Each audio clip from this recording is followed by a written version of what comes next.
Hameed Khan. You have to question the field placing here and the tactics because Hameed Khan prefers playing on the leg side, and there's no fielder on the boundary, no square leg, no fine leg. Now they're making the change.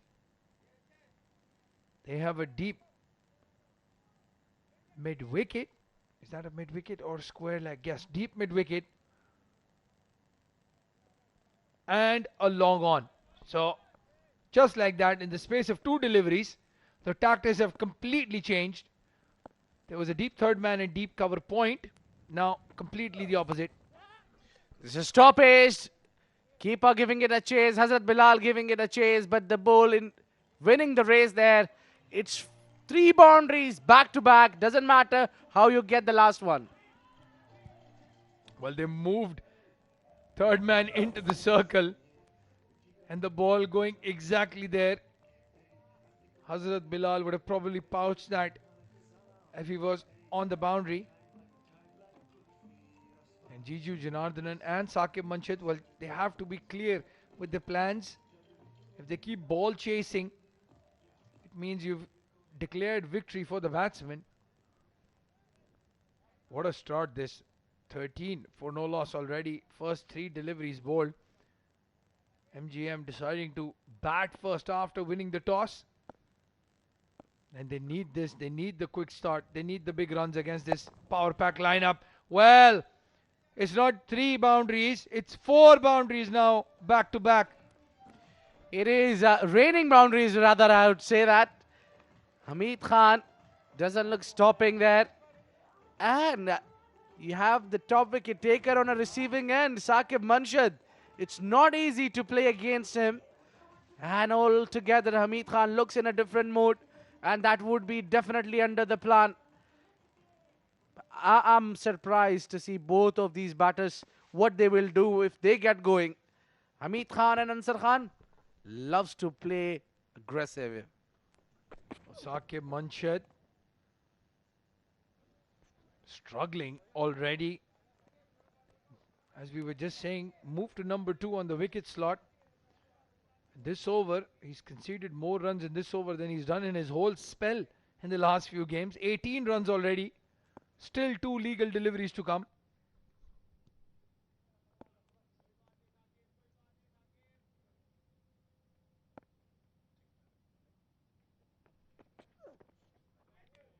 This time it was in the slot. Hameed Khan has missed out. Wanted to go straight. A rare dot ball, a welcome dot ball in this over. Well, that was, in fact, the only dot ball. From the first over, you don't see such attacking. But then it is a good idea to use your all guns blazing against their premium bowler. That's a good idea. Well, you are putting them on the back foot. As soon as Saqib Manshid is going for runs, they have to switch to plan B or C or D very quickly. Some normal service resumes then. 2 dot balls to end the over. 18 for no loss in the first over. Deccan Gladiators have started with a bang.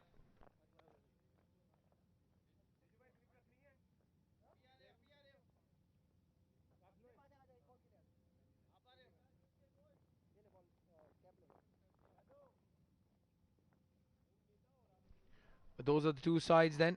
Hameed Khan, Ansar Khan, Adeel, Malik, Danish, Quereshi, Aayan Afzal Khan, Waqas Ali, Laxman, Manjrekar, Ahmad, Shafiq, Saifullah, Noor, Ghulam, Mustafa, MGM and Mayank Chaudhary. So unchanged side Deccan Gladiators.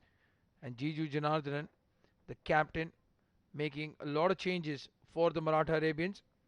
Hamdan Tahir has come into the side.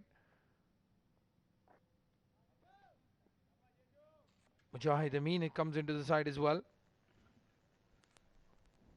Nelson and Madhu, the 2 players who have missed out. Yeah, looking at the side of Deccan Gladiators, Hameed Khan, Ansar Khan, Adeel, Malik.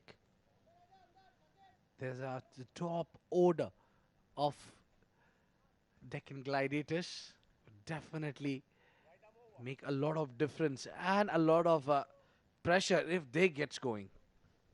Well, very interesting move. Jiju Janardhanan is coming in from the far end for the second over.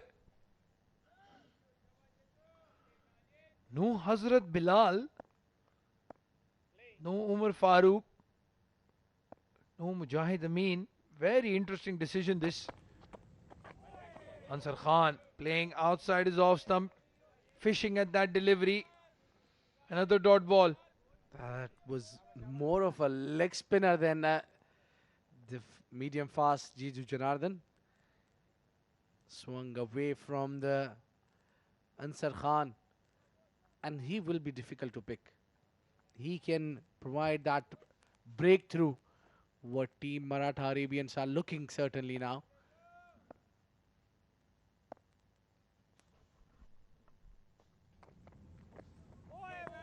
Well, with two minds, Ansar Khan is surprised with the moment he saw the ball.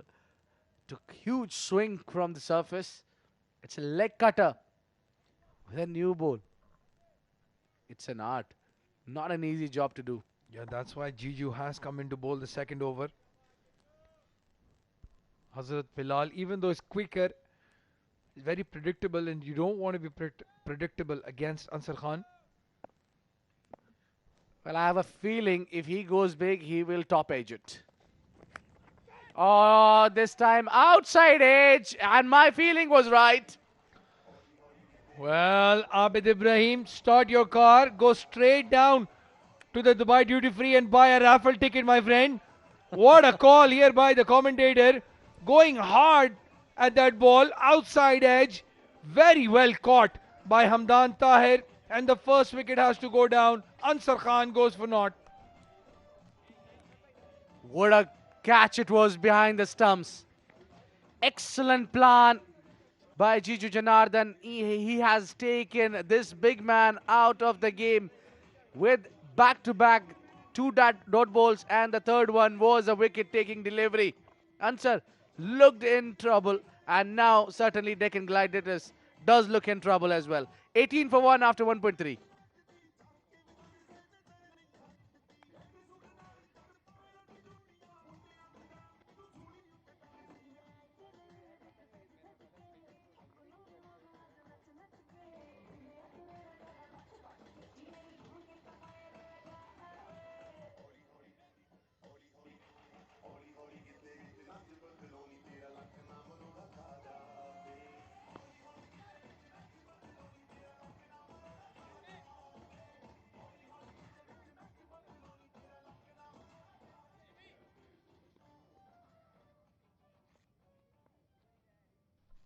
Well, the captain with the inspired change coming in to bowl himself, taking the big wicket, Ansar Khan.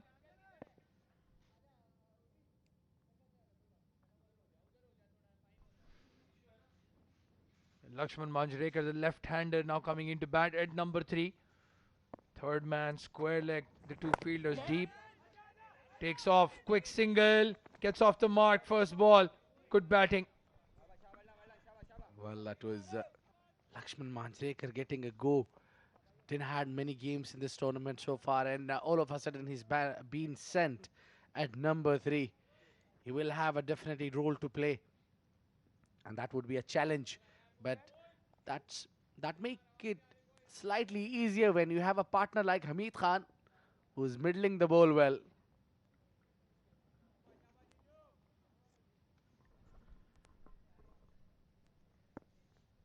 There you go. Jiju once again.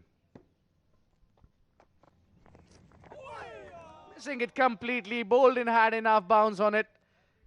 Hameed Khan, big heave, missing it completely. And this is the experience of Jiju.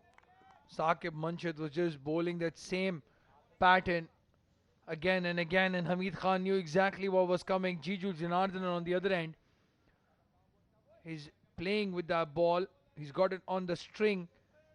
Those cutters just unable to get any bat on it. The Deccan Gladiators batsman.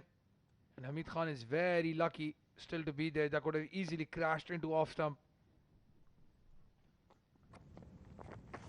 This time outside off, is straight into the hand of Mujahid Amin. What a take, what a wicket. And this is trouble for Deccan Gladiators. The captain have delivered 2 wickets in an over. What an incredible over this is. Well, the captain is leading from the front. And I'll tell you what, Abid, that was a very, very poor delivery that's got him a wicket. It was a rank long hop outside off stump. Hameed Khan could have dispatched it anywhere, but in the end found the fielder. And what a tale these last 2 overs have been. The first over going for 18 runs, the second over just the 1 run. And both openers back in the hut, 19 for 2. Now at the end of 2 overs.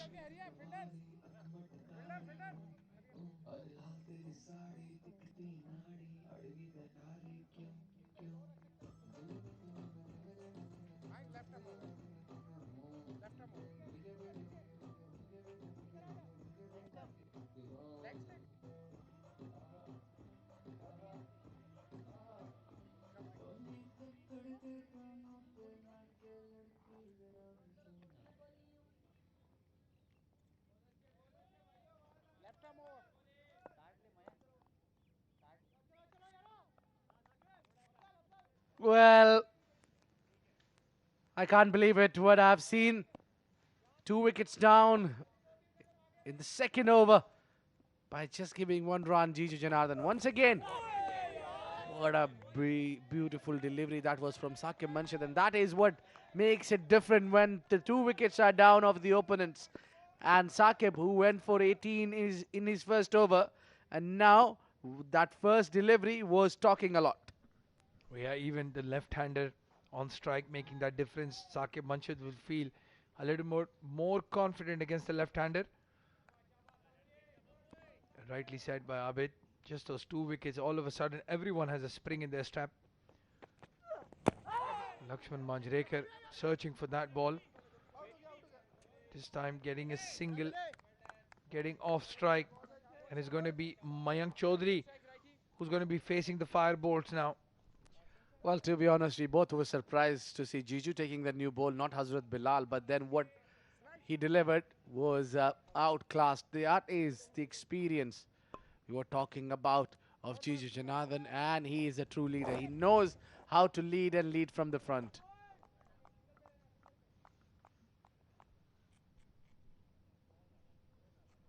Mayank Chaudhary now in at number 4. Yesterday they sent in Aayan Khan at 4. So again some changes in this batting lineup. And Saqib Manshad again outside off stump, wide given. 21 for 2, the Deccan Gladiators. This is something that we've seen quite a bit in this tournament. They start off quickly, then lose wickets in a cluster, then need somebody like Adeel Malik or Waqas Ali to save them. But this is a knockout game, the first semi-final. No room for errors here. Have to put up a big total against this Maratha Arabians batting lineup. Flick on the onside, and that will raise away for a boundary. While Jiju Janardhan, his decision making has been amazing, but you have to question the field placing here. This is the 4th boundary that's been hit on the leg side against Saqib Manshad, and he continues to keep the fielders outside off stump. Alubon USA Tournament 4 number 350. That flick from Mayank. So now the fielder is back.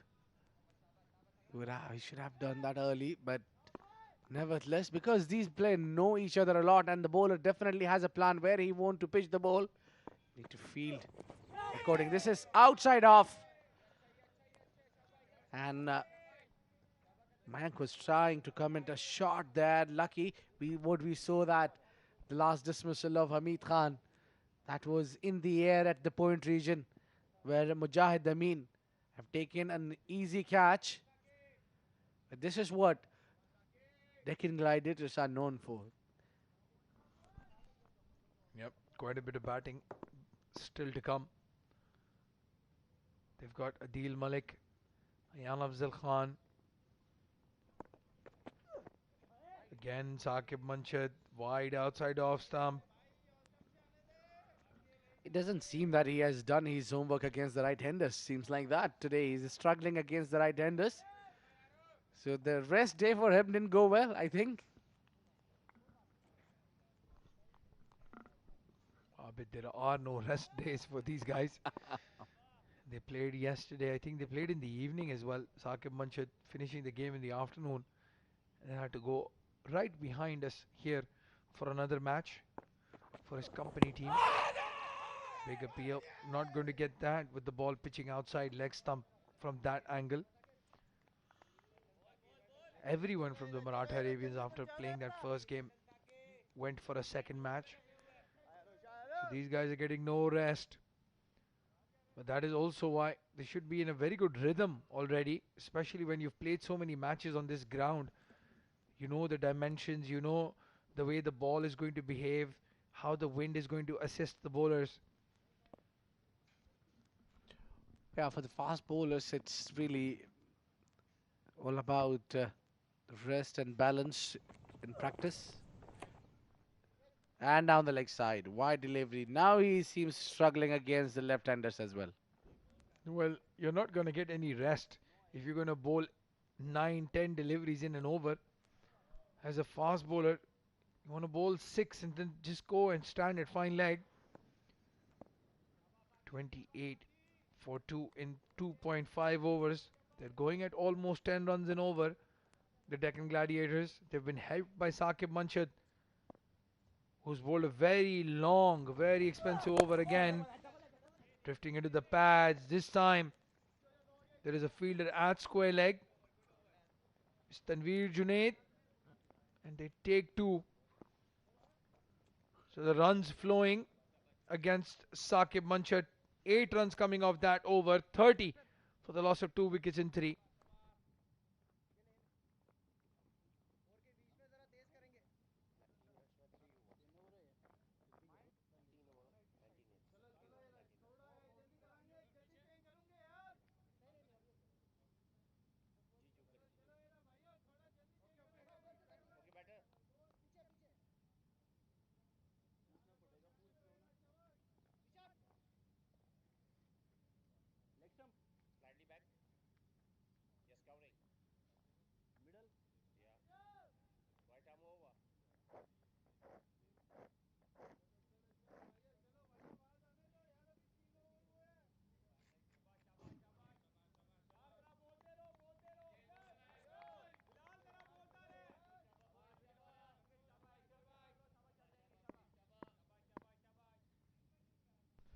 Jiju once again with 2 wickets and a run.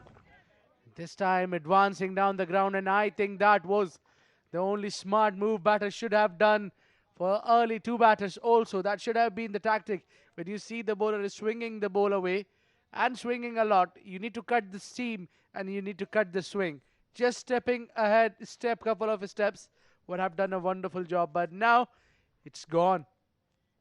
The 2 big hitters of the ball are back in the hut.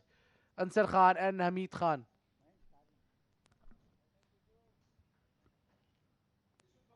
Well, if they attempt that again and again, we might see Hamdan Tahir coming up to stumps to Jiju. I've seen that in domestic cricket as well. Sometimes the wicket keeper coming up to him. Good running between the wickets by Mayank and Laxman. 2 quick singles taken. Hameed Khan has given them a very good start. They can capitalize in the power play, get to about 50 odd runs. That will set the base for somebody like Adeel Malik to cut loose. They still have Waqas Ali as well. Completely forgot about him. So a lot of batting in this Deccan Gladiators lineup. But the problem that they've had is they have a tendency of losing wickets in a cluster. Well, it's very simple for Deccan Gladiators. If their opener gets the start what they were looking for, it's one-sided game we'll have. If they get out, then it is the team Deccan Gladiators who's on a back foot and try to construct the inning. But a lot depends on these 3 batters. Waqas Ali, Laxman, Mayank Chaudhary. Well, they remind me of the Pakistan team of the 90s. go very hard up top, and then they would either score 250, 260 odd plus runs, or they get bundled out for 100. Very similar this Deccan Gladiator setup as well. Hameed Khan and Ansar Khan, two of the most devastating batsmen in the UAE at the moment. As soon as they get out, all of a sudden, their batting just goes on the back foot. Well, I think that the idea is not bad to have power hitters up to the order. It's just because the format has got shortened. The era you're talking about used to be a lot of 50 overs game. This is in the gap. Beautifully played, glided, and that went all the way for 4. Well, some width and some frustration from Jiju. He bowled some good deliveries and they took quick singles, and that's what happens. The bowler tries to experiment then. Off the back foot, through cover for 4. What a shot by Mayank. 6 runs off this over so far. 36 runs. The score for the Deccan Gladiators. Mayank, Chaudhary now on the move. Laxman Manjrekar. Well, he's due a big score, Abid. Laxman Manjrekar. Yeah, big time. He has a point to prove. He's just come back into the side. He was dropped earlier. Oh, how is that? Beats the outside edge. Look at that. Jiju is also surprised. That will conclude the over number 4. It's 36 for 2.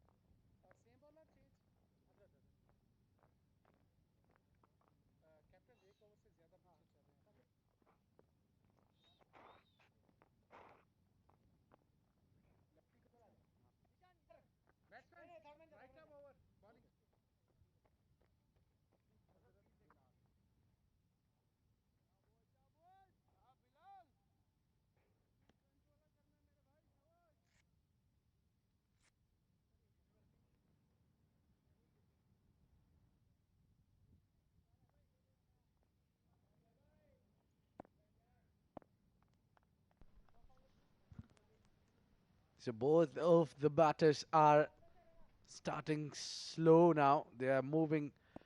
But the good part is they are playing with the runner ball kind of an innings. And there you go. You get the man you would like to talk about, Hazrat Bilal. Quick, fast. And just pulled it straight on the good line. Oh, good backing up there by Mujahid Amin. And a good single taken as again the running between the wickets. Mayank Chaudhary and Laxman Manjrekar very good at the moment. They're targeting the fielders and taking those quick singles. Well, it's Mujji everywhere. It was at the point region when he took that beautiful catch to send back to the heart. Hameed Khan. The way he started, he was looking flawless. He must have reminded the Maratha Arabians of what he can do. We've seen a 50 already from his bat against this side. Mayank Chaudhary this time trying to play towards the leg side. And the ball just sticking in the wicket. Hazrat Bilal coming in from the pavilion end. What a relief it would be for Jiju Janardhan to see the back of those two openers, Ansar Khan and Hameed Khan. For that matter, Hameed Khan has been a big pillar of this team. Rather, Ansar Khan, he's the man to watch. This time, slightly indicker there from Hazrat Bilal. Well, Hameed Khan has made his way on the top of the order for this Deccan Gladiator side, taking the place of Muhammad Kaleem. Hassan Nabi Isa Khail as well, the under 19 kid, not getting a game today. They've gone with Aayan Afzal Khan. And that is what happens when you perform on the big stage. This AVR Pay News Ajman T20 Cup powered by SkyExchange.net. A big platform for the players to make a name for themselves. Oh, what a catch, Muhammad Afzal. Unbelievable. Beautiful catch, diving to the right. What a beautiful scenes here at Malik Cricket Stadium. And that's a huge wicket. Bounced extra bit there, surprised the batsman. He went to play the cut shot. And look at that. Oh my goodness, he'll be kicking himself. Mayank Chaudhary, fall a victim of Hazrat Bilal.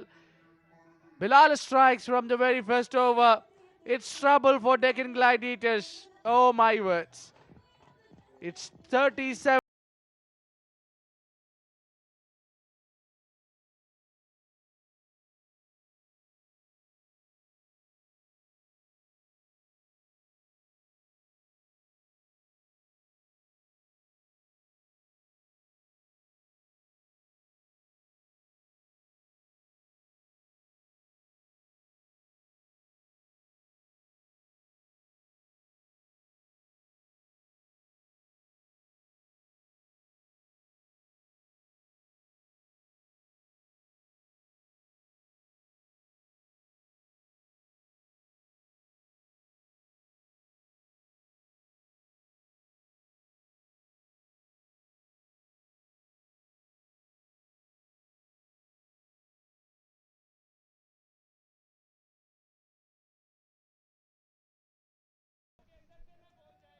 So 37-4-3.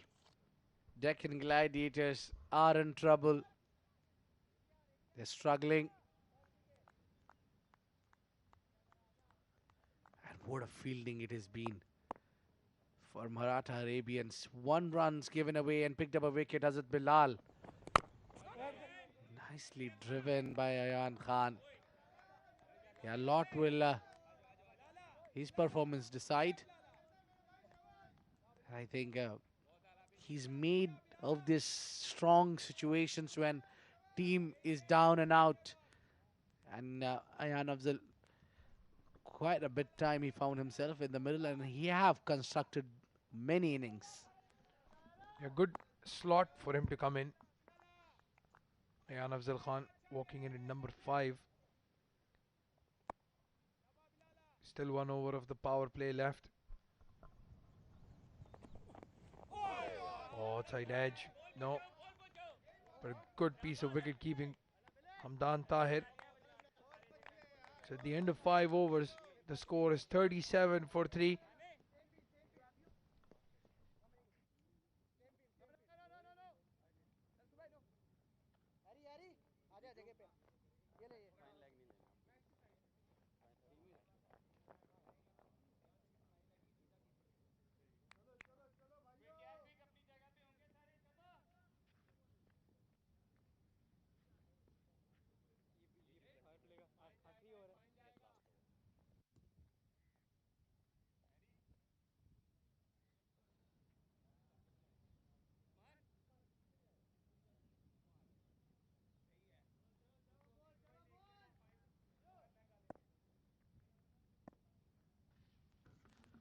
Well, Jeju will continue his 3rd over. And he tries to bowl full and straight. That was a good tactic, by the way, Abdurrahman. Yeah, again, good delivery. The left-hander, Laxman Manjrekar, just poses a different challenge to these bowlers though. This man is yet to come to bowl. It's a good bowling unit of Maratha Arabians. Clearly, we know that how good they are, and the big batting lineup for Deccan Gladiators. This will be an epic battle in the semi-finals. There you go, Jiju again. Nicely glided for a single.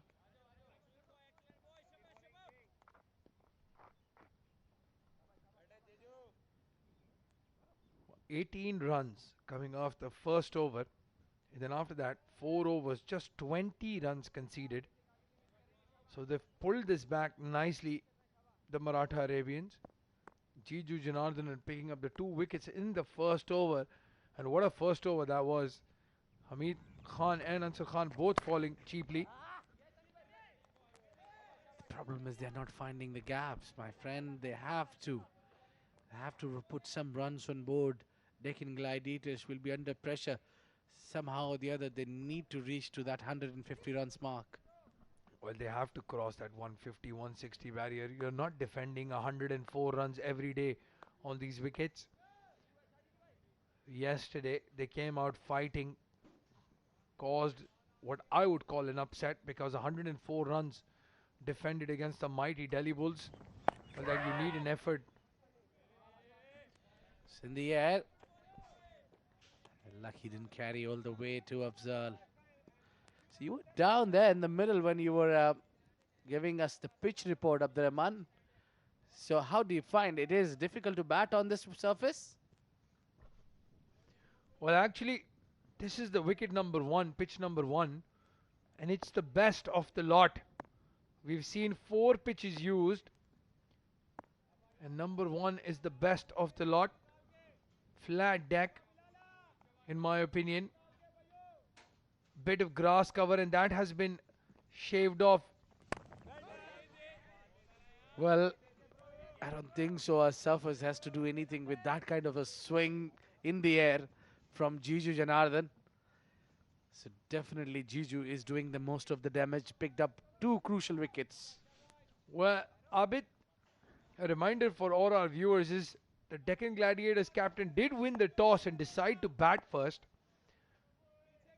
And in the afternoon, we've seen the breeze picks up quite a bit. It's very stiff, blowing from, well, in this case, left to right. So that outswinger is aided from the far end. And again, I would question the tactics of the DG players, especially the captain. We'll talk about that later after the break. 41 for 3 after the end of the power play.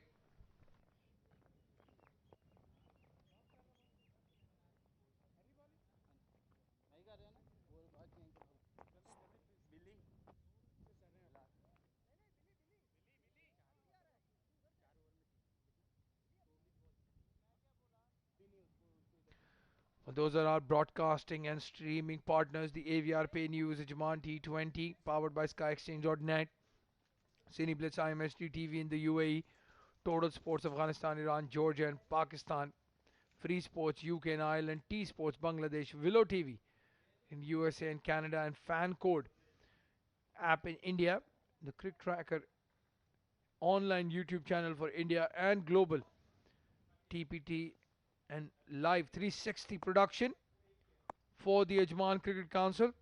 And a big thank you going out to our sponsors as well. AVR Pay News, SkyExchange.net, of course, and then Khalij Times, Radio Gilly 106.5 FM, and CricTracker. Hazrat Bilal coming into bowl again from the pavilion end. Oh, what a shot! What a shot by Aayan Afzal Khan. It has slowed down and just stops millimeters away from the boundary. Oh, Abid Ibrahim, that shot deserved 4 runs. Beautiful cover drive. That is brilliant. Excellent shot.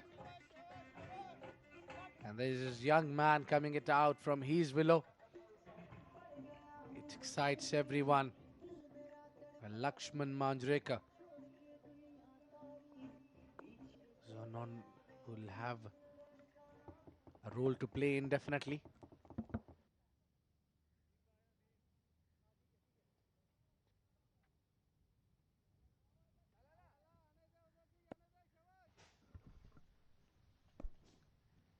With the left-hander coming back on strike now. Short delivery. Hazrat Bilal cranking up the pace. That's why he is difficult to pick. He gets that extra bounce with a massive pace that he generates. Doesn't look very quick, but yes, he is quick. If you ask the batters, they'll tell you the story. He's too quick, and he gets that bounce from the deck. The jersey number 88, that's Hazrat Bilal for you. Already has a wicket to his name. Aayan to face Hazrat. Ooh. Well, beats him there with the bounce. He tries to play a cut shot, and I'm telling you, Abdurrahman, that's not a good idea. We saw what happened to Hameed Khan. Well, deceptively quick, Hazrat Bilal. And gets bounced as well because of his height.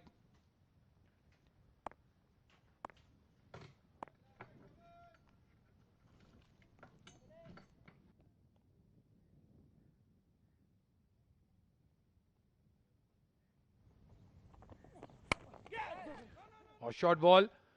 Mid-on was in the circle. Interesting field placing here against Aayan. The power play is over and done, but they only have 4 fielders outside the circle. Mid-off, mid-on, short mid-wicket, point and cover in the circle. They do have the option of taking 2 more fielders outside if they want to, but just keeping pressure on Aayan Afzal Khan and Laxman Manjrekar. This is good to see from Jiju. Attacking captaincy. Yeah, it's brilliant to see some attacking cricket here. Flick of the wrist. Well, I'm still looking for that smile from Hazrat Bilal. He doesn't smile. Don't start, Ahmed. Don't start that conversation, please. You have already lost quite a bit of your money getting us coffee because of that smile of Hazrat Bilal. Please do not do that again. I'm sure he will not smile this time. No, I am. Oh, I feel bad for your kids. They're going to be sleeping hungry tonight because we're going to take all of your money again. He's very focused into the game. He's a lot thinker. Well, he is focused, but I tell you what, if he gets a wicket, he will smile. Short delivery. Very well played by Aayan. Racing away to the boundary. He might be a short kid, but he's got a big heart, Aayan Afzal Khan. He's not going to get scared from the likes of Hazrat Bilal. Beautiful hit for 4. Well, imagine that size difference between Aayan and Hazrat Bilal, and then Hazrat Aayan takes him for the ride to hit it and pull that shot with quick, pacey delivery of Hazrat Bilal. It's 51 for 3 after 7.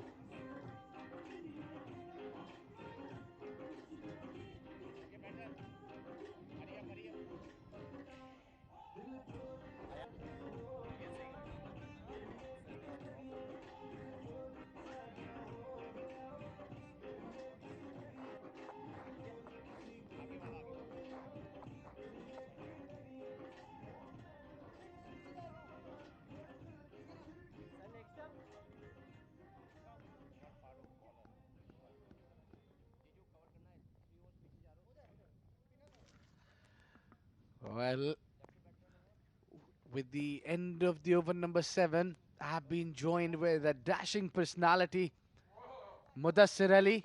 Welcome to the Combox, Mudassir. Thank you, Abid Ibrahim. What a start we are having here in AVR Pay News Ajman T20 Cup powered by SkyExchange.net. Semi-final number 1 between Deccan Gladiators and Maratha Arabians. They have started off well. The first over against Saqib Manshar. It was Captain Jiju Janardhanan who got 2 quick wickets. Yeah, that over was brilliant from Jiju, and now Umar Farooq into the attack. Just when Abdurrahman left the Combox. Quick single taken. And I like Aayan Khan a lot because he has developed as a batsman more. He's an excellent bowler, but then his batting skills are talking now. This is very calm and patient young cricketer Aayan Afzal Khan. He knows his strength, he knows his area. he doesn't try something cheeky. We have seen last match also. He was there with Adeel Malik. He scored around 17 runs. Young Aayan Afzal Khan. Umar Farooq into his first over this time. What a beautiful batting. Put straight away towards long on for an easy single. Now the problem for Jiju Janardhanan is he has two left-arm spinners, Harry Bharwal and Mujahid Amin. Laxman Manjrekar is on wicket. That is the reason it's stopping him to get these two bowlers. But we have seen yesterday Nilansh getting Laxman Manjrekar. So you need to learn from those things, Abid. Absolutely. It's on a day, it's a particular delivery, it's about the plan, how you put in front. I've seen Aayan yesterday picking up Nilansh Kiswani with that beautiful ball that turned sharply inside and through the gate when Nilansh Kiswani was a goner there. And I saw that video all over the social media the next day, put on by Aayan Khan. That's a lovely the battle between these two young guns.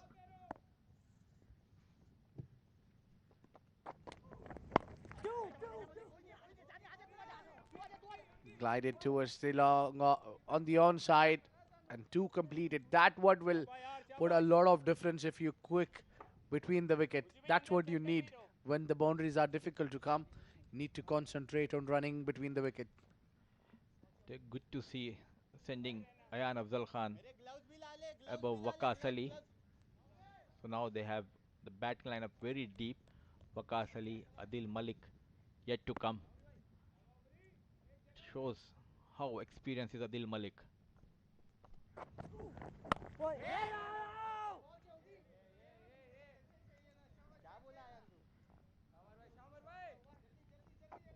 Things have been tied up bit by the Maratha Arabians bowler, but they are building up a partnership here for Deccan Gladiators. Aayan Afzal Khan batting on 13 of 12 deliveries, and Laxman on 12 faced 13 deliveries.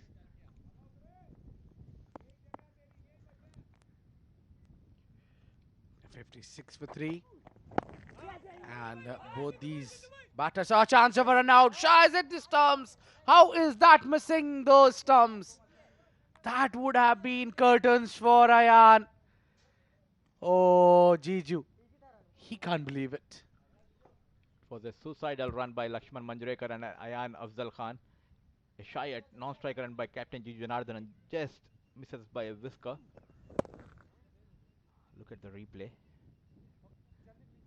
Oh, he was gone. Definitely was gone there. That reason was because while they were running, I saw Aayan took a bit of pause in while running. So that was the reason he was slight bit of late in reaching. But lucky for him, he's still down there in the middle.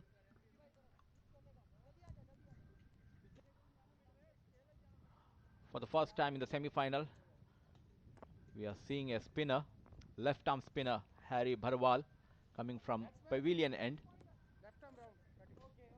Now this time he got short third man, a point, a cover, and a fine leg in the 30-yard circle. An interesting battle going on between ball and bat. This is Malik Stadium, Ajman.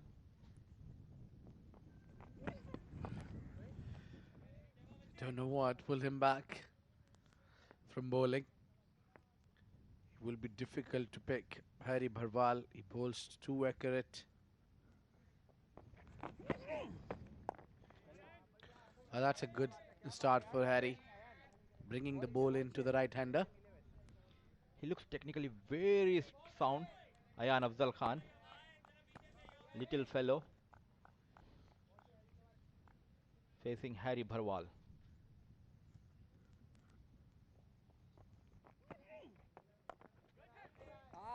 Look at that. Smart batting there. His bat lift is perfect. And just because of his height, he gets the advantage when the bowler bowls it slightly in a good length. He can pull those off. Definitely, Abid. This time on the back foot, played in the gap towards deep extra cover for an easy single. Slowly they are building up a partnership here. Aayan Afzal Khan and Laxman Manjrekar. Well, it's not that Aayan cannot hit big hits also. We have seen him hitting the balls out of the park as well. So he's complete batter. Just don't go on his size or on his age. So for and this thing, I think Maratha Arabians captain knows about it as well. So he'll be eyeing on that wicket. Yes, he's not a power hitter. He uses his feet and the timing, and he used the pace of the ball. Aayan Afzal Khan. This time it's Laxman Manjrekar.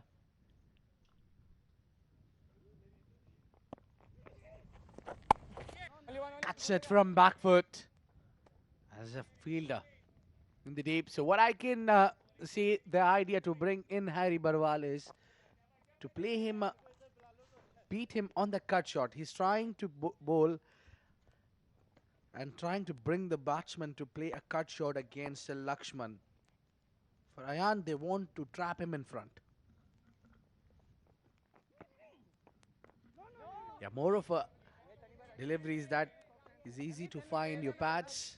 Slightly here and there, you're gonna setting him up. Harry Barwal bowling outside off, and then the one which comes in to surprise Aayan.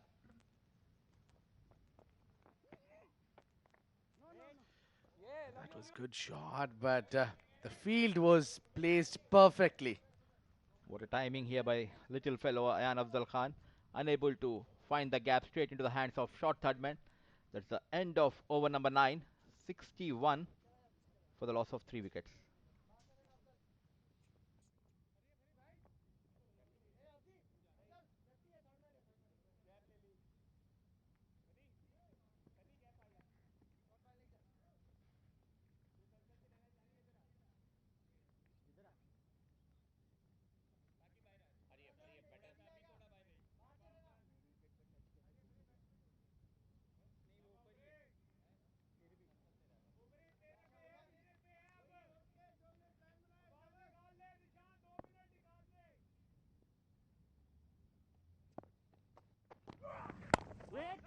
Umar Farooq into the attack, and I think the entire world knows what Umar Farooq is good at, and he's doing exactly what he's been told to do.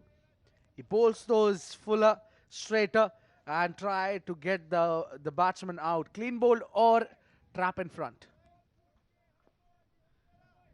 He's on the money always. Umar Farooq. This time to Laxman Manjrekar.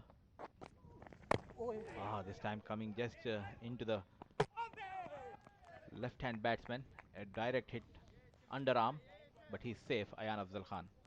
Now this time he gets those bails dislodged with a direct hit. So he's more effective against the right-hander, Umar Farooq.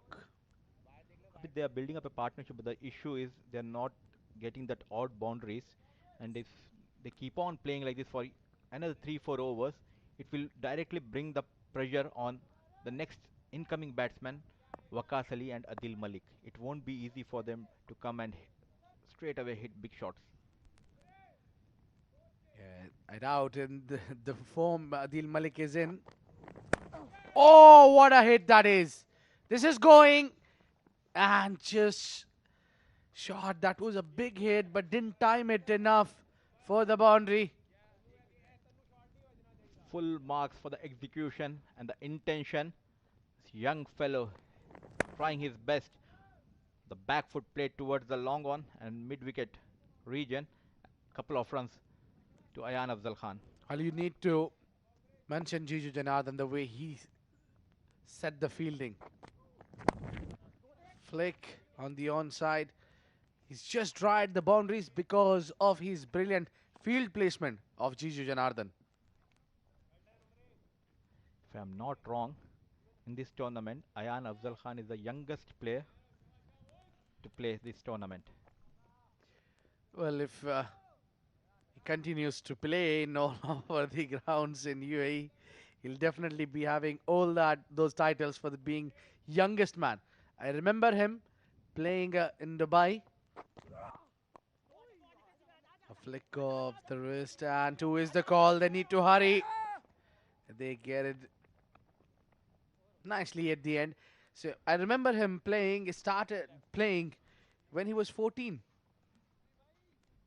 Yeah, I've seen him a couple of years back when he started playing under us. Very talented left arm spinner, and his batting has improved a lot. Talking about the fielding, not at all impressed because he got the wrong man. He's very slow on the field. Mujahid Amin, a good fielder, safe hands, but not too quick on the field.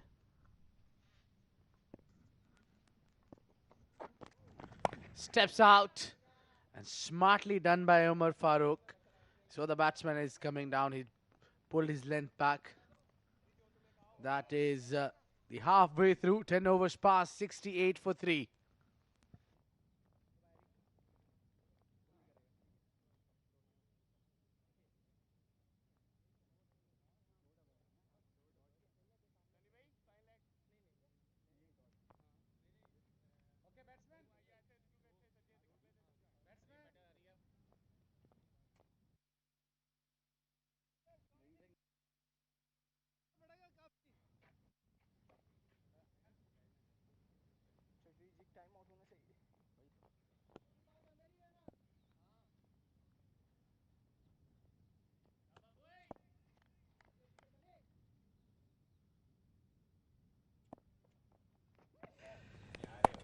I think Laxman would be a right choice to play big shots, not Aayan, especially against Harry Barwal.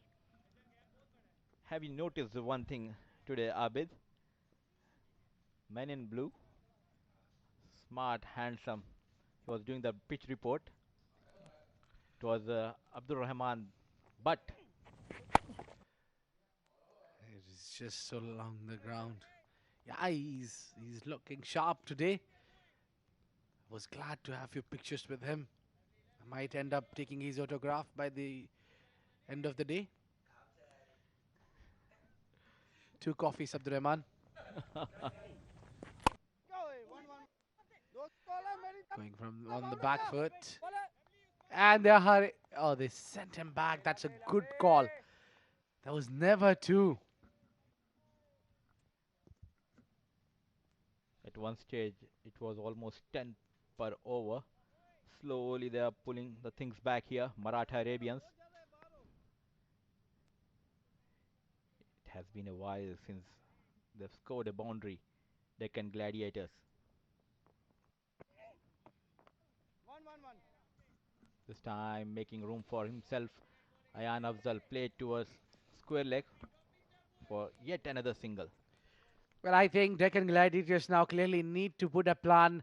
Both these batters need to understand, and I think Laxman should go after Harry, and Aayan should target Umar Farooq.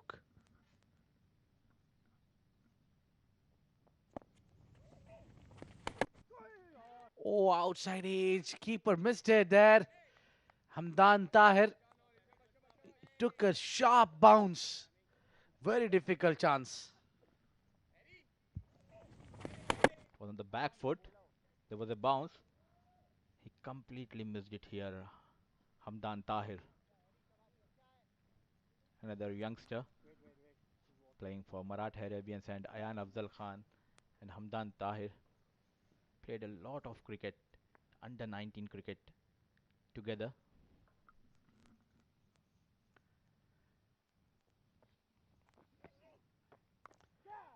Saim cuts it through the air, and that Hazrat Bilal is stationed at the deep extra cover region.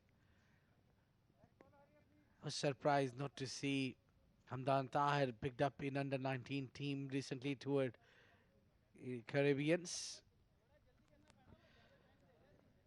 11 gone, 72 for 3 Deccan Gladiators.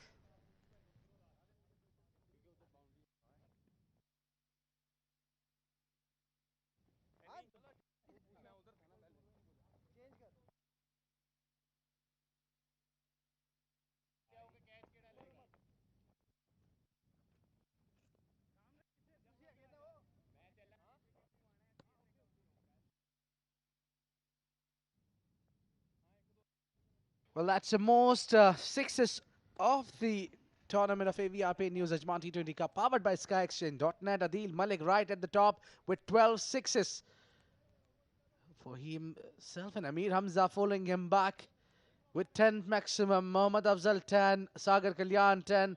Ali Khan have 7 sixes to his name in 5 encounters. Left arm spinner, Mujahid Amin, coming from the pavilion end. It will be interesting to see.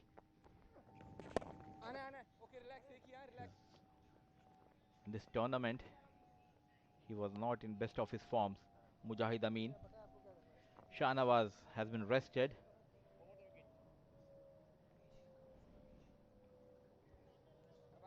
Shahnawaz Khan, Matiullah Khan, they have missed the bus for today's match.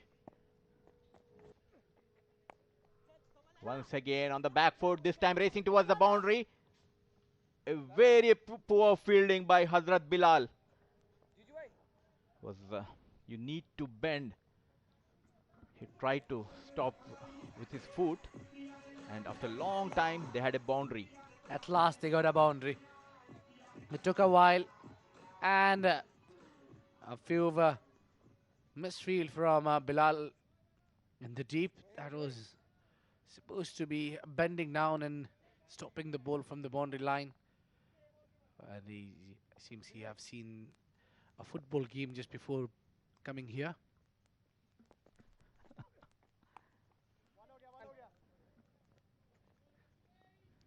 Straight to the man in the deep. So yeah, looking at the field set, it's very attacking approach from Jiju Janardhan, especially against Aayan. With they are on the back foot, Deccan Gladiators batsmen. I think it will be good if he can give 1 or 2 balls to hit, offer them the flight. This time, back of the length, played beautifully by Aayan Afzal Khan, and what a piece of running between the wickets shown by Laxman, Manjrekar and Aayan Afzal Khan. Good running, very good running. One for the throw is always there. You need to be hurry. That's excellent running between these two. Now, what they need to do is they need to play runner ball innings till, I think, 14th, 15th over. And then they need to switch their gears. Steps out. If that would have missed Aayan's bat, have a straight stumped from behind. Under pressure, Mujahid Amin. Just bowling back of the line deliveries.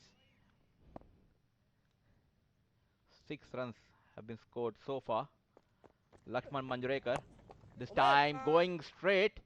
Couple of bounces towards the long on fielder, Umar Farooq.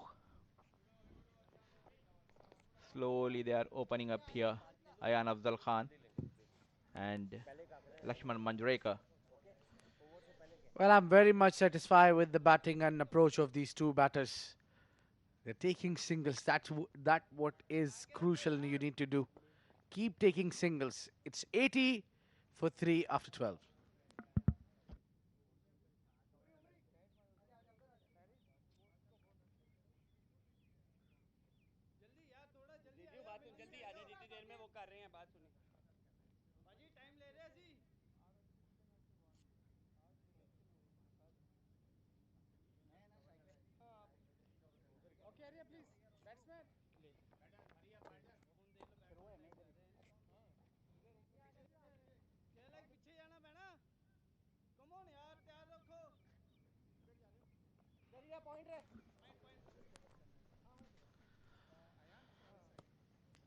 Dignitaries, elite class gallery there up, watching the game closely.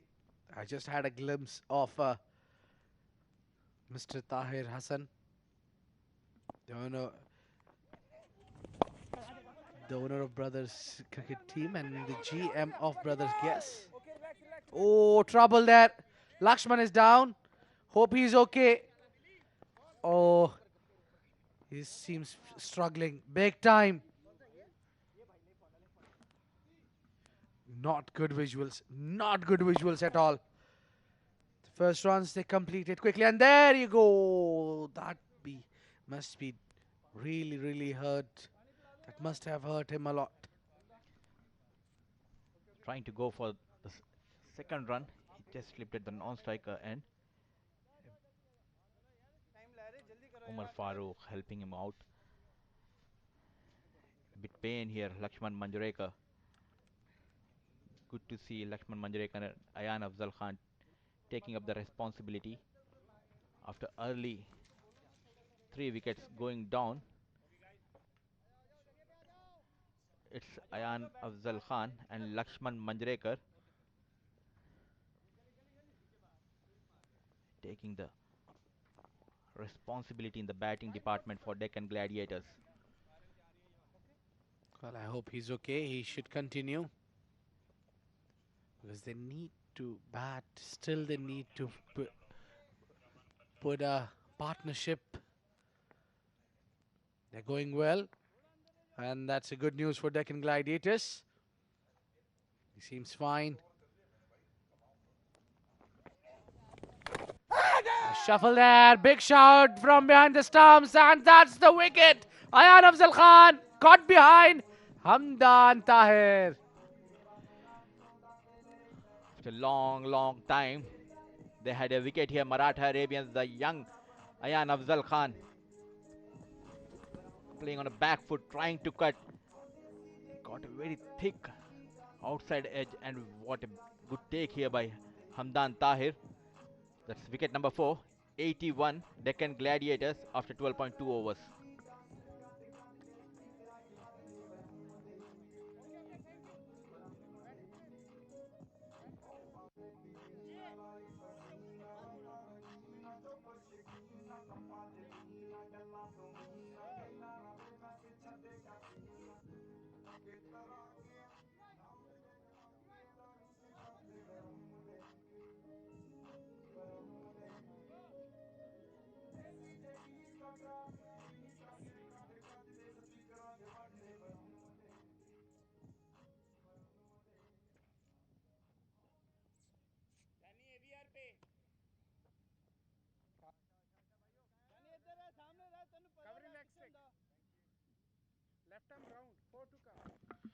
Come with the man. Adeel Malik coming up to the order.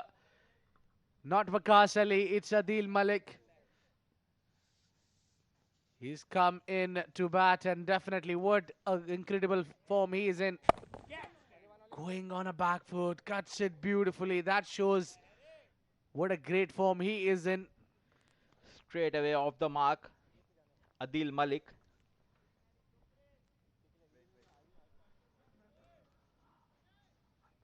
It will be interesting to see the experienced Adeel Malik with Laxman Manjrekar. Now he will be at a bit of ease, Laxman Manjrekar, because he knows he got Adeel Malik at the other end and he'll go for his shots. Over the bowler head. That's hit straight.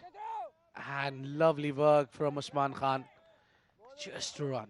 Single runs taken only. We're going for the second, but what a quick piece of fielding there by Usman Khan, covering almost 10 to 15 yards on his left side. Full marks to you, Mudassir. You understood what both the batters had a chat in middle. Oh, that's a great delivery. Look at that, surprised everyone. Adeel Malik is having a glance on the wicket. Abid, we are playing a day game, and if it's turning now in the second inning, it will turn more. Well, the wicket is very difficult to predict. I mean, that's the hardest part for me, at least, because we have seen a team getting out under 100 in the next game. Oh, he aged it. Did he aged it? Oh, whether his chance going down. It'll be interesting to see the replay here. Last ball of the previous over, making room for himself, trying to cut. The keeper, Hamdan Tahir, not a clean collection. That's end of over number 13. And here we see, no, he completely missed it, Adeel Malik. Yeah, it was not a is there. And that's the batting card. Hameed Khan, 16 of 18 deliveries. Ansar Khan, now troubling the scorer. Laxman Manjrekar is batting well there for runner ball 27.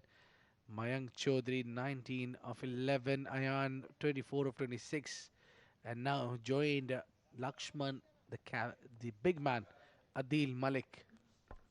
And talking about the bowling of Maratha Arabians, Saqib Manshad, bit expensive, 2 overs 28 he struggled. Jiju Janardhan and the captain, 3 overs 11 runs, 2 wickets. What a day the captain is having. What a beautiful catch here by Hamdan Tahir. Bilal was brought back in the bowling attack. Straight away he got the big wicket of Laxman Manjrekar. Well, that's a big blow now.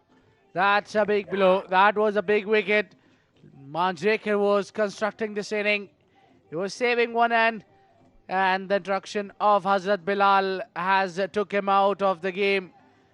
Great take from Hamdan Tahir. End of Laxman Manjrekar scoring 27 of 28 deliveries.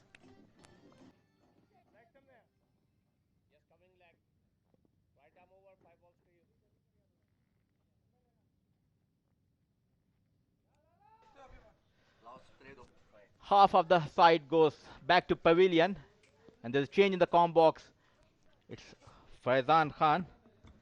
Young looking Faizan Khan and dashing Abdur Rahman. Looking good in blue.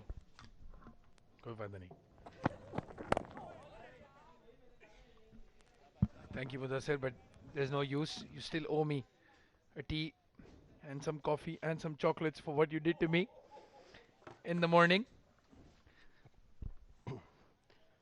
But one thing Mudassir is right about, you're looking dashing in blue today. He got 1,025 pictures clicked today because of this blue that he's wearing. Pinstripes. I had to find the photographer who's been chasing you the whole week. Faizan? He doesn't know that I'm not paying him.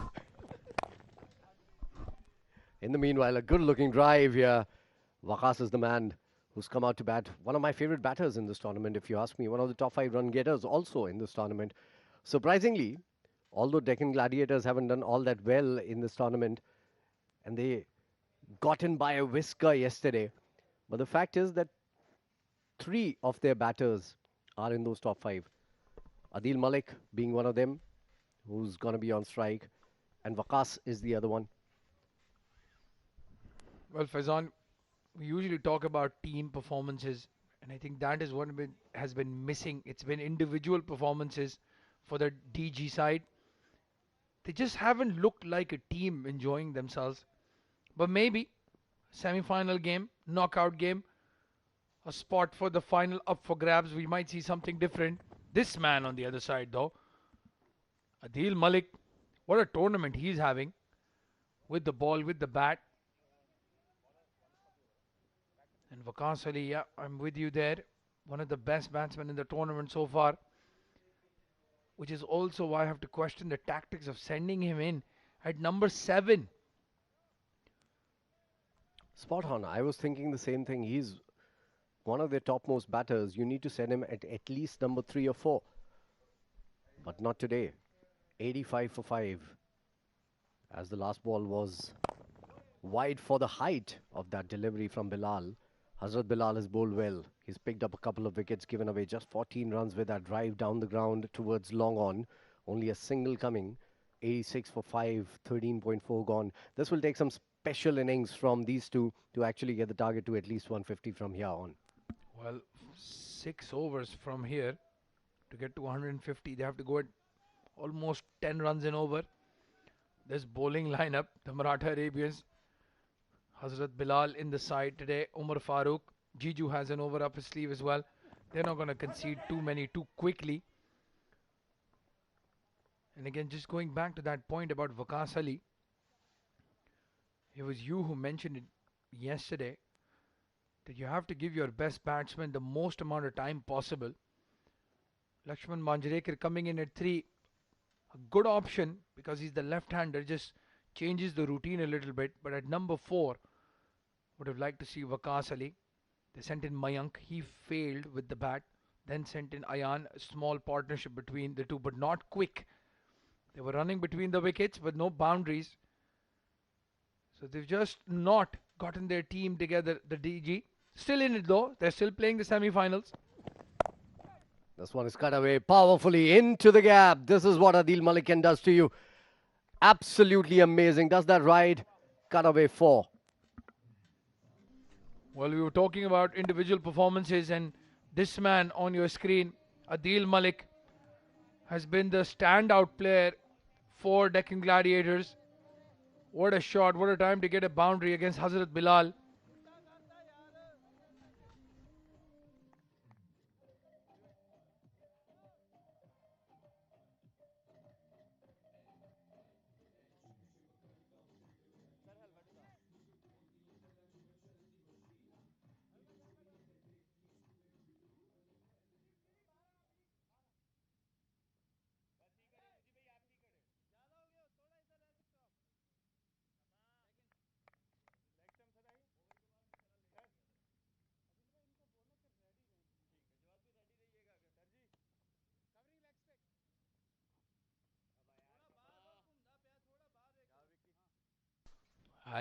Harry Barwal coming into bowl. Oh, side edge. There was a slip fielder there. Did that fall short? That's the question, Faizan. I think that was away from him, diving towards his right hand side. That's a single for Waqas though. Adeel is going to be on strike once again. The most established batter for this team till now has been Adeel Malik. He's hit some good big ones down the ground, all around the ground in fact. Harry Barwal once again shot, cut away nicely. Good bit of fielding there on point. That had 4 written all over it, Abdur Rahman. Yeah, it was hit very fine. If I had beaten the point fielder, that would have gone for 4 because the fielder on the boundary is at deep extra cover, not deep point. So yeah, coming back to the point, in the meanwhile, nice looking delivery, flighting it through the air. Talking about the point of batting positions in the Deccan Gladiators. Mayank was sent at number 7 the other day. Today he's promoted up the order. Laxman Manjrekar again couldn't do much in the last game. He's taken a lot of balls getting going today. So in a do-or-die game, in a game where you know if you lose it, you're out of contention for the finals. Cut away, nicely done. There's a fielder sweeper cover would come into play. So what happens there is you're giving your second fiddle batters more balls to play with. And that is where I come back to the point that I made yesterday. Someone like a Waqas Ali or even the kind of form that Adeel is in, you could have promoted them up the order to put some pressure on these bowlers. Absolutely. 18 runs came off the first over of this innings from the bat of Hameed Khan. If you take that into context, after that, in the next 14 overs, they've scored about 60, 70 odd runs or 80 odd runs. They slowed down just. And Waqas Ali, well, for me, he has to bat number 4. That's simple. And Adeel Malik at 5, as you were mentioning. Nicely punched once again. A single towards the covers. And that ends the over. Another good one from Harry Barwal. He finishes his spell. He's given away just 13 runs and picked up a wicket. We've talked about left-handers so much. We're going to talk about them even a little bit more right after this. 95 for 5.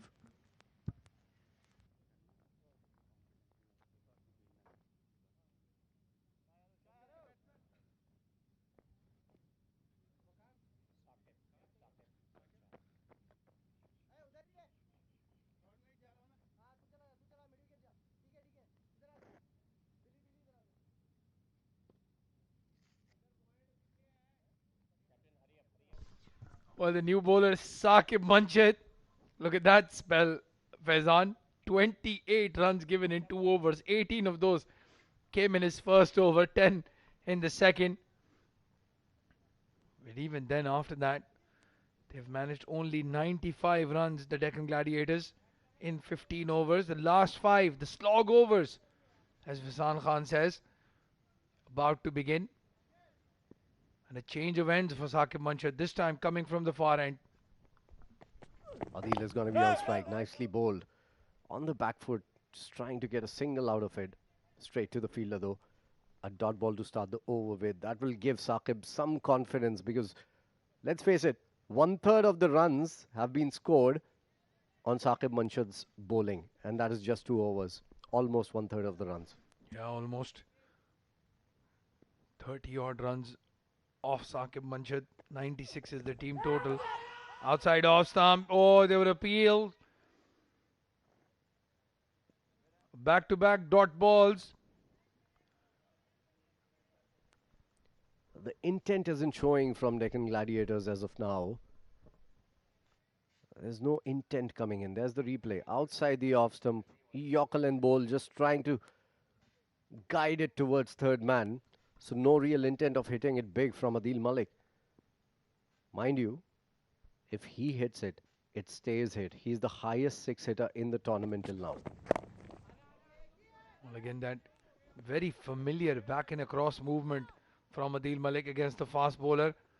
Good running between the wickets. Double this time for Adeel Malik. And you can just sense the confidence in Adeel Malik and Waqas Ali's batting. We keep going back to this batting order discussion. Mayank has opened the batting, gone at number 7, gone at number 3, gone at number 5. Well, when you're playing a tournament like this, the AVR Pay News Ajman T20, powered by SkyExchange.net, you need to get your best batsman playing at the right time. It's in the air, it's in the air, it is Adeel Malik, and he's gone. What a big wicket. Saqib Manshad struggling in this game so far, but he's taken the big fish out of the equation. I think that has to be the biggest wicket till now. Adeel Malik didn't score a 6 today. He's renowned in this tournament at least for his 6 hitting. Has hit the most number of 6, and this time when he tried to hit it, it's gone straight to hand. Through covers, big wicket. Adeel Malik walking back. Things not looking good for the Deccan Gladiators. Well, again, the pressure mounting on Adeel Malik. Sent in late in the batting order. You can't expect the same batsman to keep going at a strike rate of 200 game after game after game. And Saqib Manshad, conceding 30 runs almost in his first 2 overs, has picked up a very big wicket. New batsman walking in is now Danish Quereshi, the fast bowler. That's Mudassir's home that we've been talking about in the background. Well, 97 for 6. That is the score right now. They need to get at least to 130 from here on to put some sort of pressure on this very strong Maratha Arabians batting unit. Again, outside off stump, beats him. That will interest Danish Qureshi as well. He likes bowling from the far end. And again, you can't expect miracles day after day. Faizan, they defended 103 yesterday. But I don't think a score less than 150 is going to make it in the semi-finals against this very strong Maratha Arabians batting lineup. It is a different wicket. It is that wicket where 700 runs were scored in a day. It's that wicket. As they say, not every day is a Sunday. Well, Today is a Monday. Yeah. Sorry, I stole your thunder there. And it is the first wicket at the pitch report. I did get a chance to see it. Even this one, which is the first one, has got very little grass covering this time compared to the first 2 days that we had there. 97 for 6 at the under 16.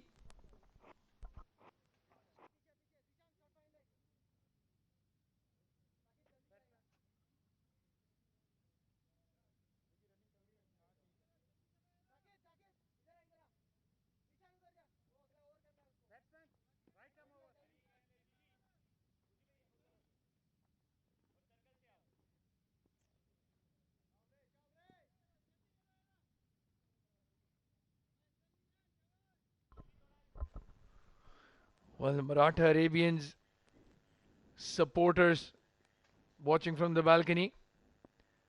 Mr. Mahmood Merchant right in the middle and surrounded by 2 Tahirs. Mr. Hassan Tahir. And the man with the white t-shirt is actually Hamdan's father. Big supporter of cricket, big supporter of his kid as well. Comes to every game. it's good to see the presence these kind of people have made. We've seen Mr. Yasin Chaudhary time and again. We've seen Mr. Didar Chaudhary here as well with the blind cricket team from Bangladesh. Absolutely amazing scenes. This tournament has been absolutely wonderful in terms of the way it's organized, in terms of the way the facilities have been provided to the players, and they've been taken care of as well. Outside the off stump, this one is by Farooq, nicely timed by Danish, straight to the fielder. Sweeper cover would come into play, and a single. Runs coming only in singles, not good enough. Well, again, just talking about this facility, Faizan, as you mentioned, they also have a very nice seating area for people to sit and watch the game. Some sofas for the dignitaries, and then they've got a pavilion style setup, and then the grass banks where you see quite a few people sit and watch the game, especially the domestic games. I've seen players bring their families here, sit right at the edge of the grass banks. This is such a beautiful place to come and play cricket and watch cricket as well. We have seen our production in charge get her daughter here, and she had a blast day before yesterday. 100 up with that single coming in for the Deccan Gladiators. 100 for 6 after 16.3. Only singles in this over from Umar Farooq till now. And this one is a big shot. It's up in the air. Easy pickings, I believe. Jiju isn't going to drop it. As I said it, I had my heart in my mouth for a moment when he fumbled it once. He can't afford to smile because he's grappled onto it. Another wicket down. Well, Jiju has dropped a sitter like this in the tournament. That's why Umar Farooq was a bit nervous. Lovely reaction from Umar Farooq after that bobble. If you can see the replay again from the mid-wicket, you'll see Umar Farooq's eyes go really big. Danish Quereshi failing with the bat. 100 runs. And they've lost 7 wickets. The Deccan Gladiators struggling once again with the bat.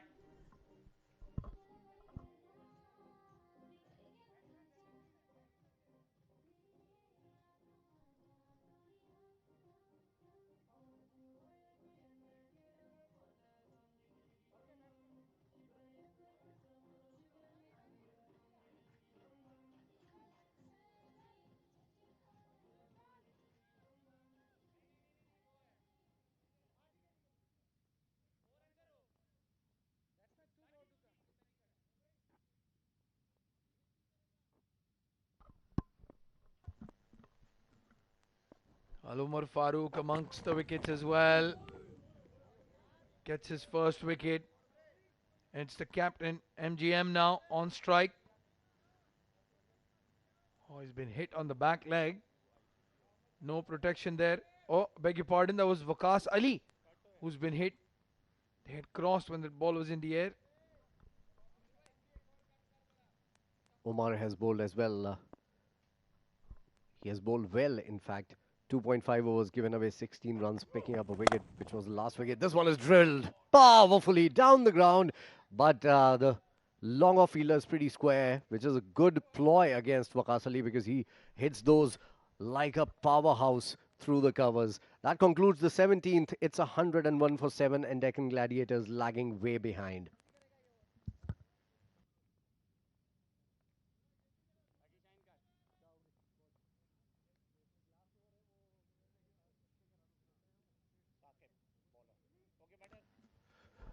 Hameed Khan, that's the kind of start that Abdur Rahman was talking about. 16 of just 8 deliveries. Ansar Khan failing again. Laxman Manjrekar just couldn't get going with the number of balls that he faced. 28 balls he faced and 27 runs he scored. And apart from that, Mayank Chaudhary came out and played a lot of dot deliveries as well. 9 runs he scored. Adeel Malik couldn't do much today. And it all depends on Waqas Ali now. 102 for 7 with that single coming in. And Ghulam Mustafa is going to be on strike for the very first time.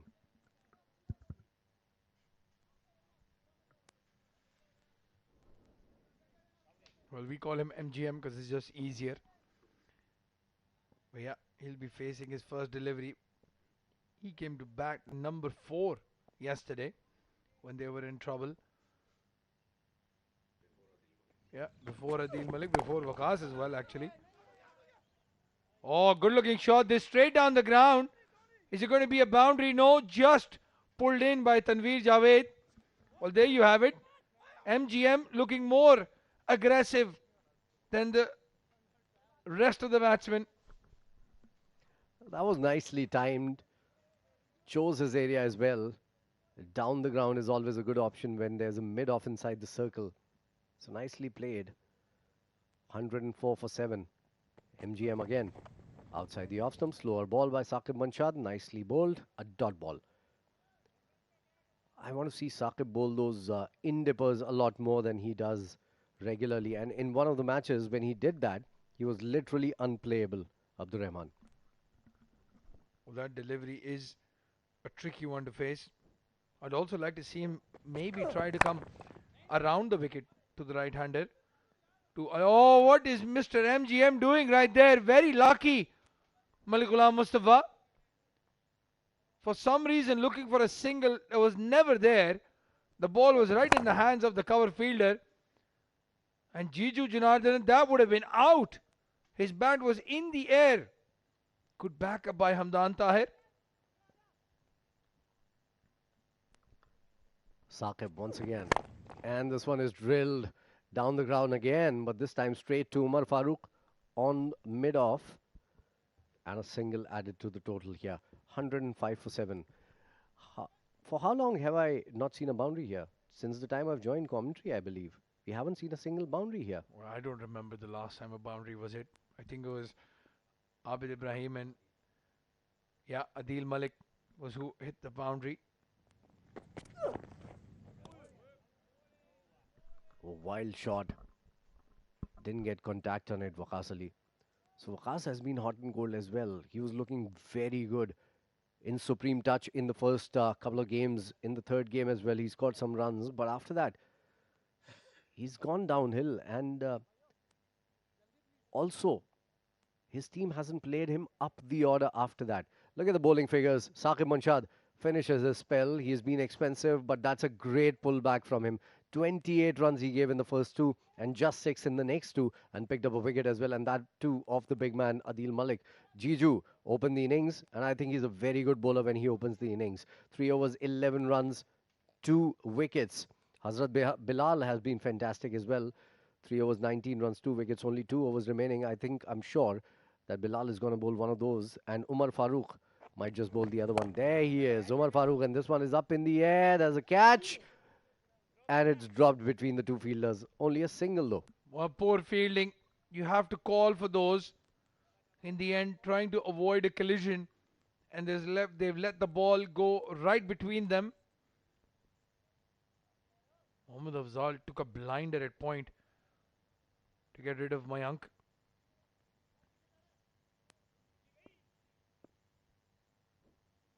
And Waqas Ali coming on strike. Both the fielders now right at the boundary.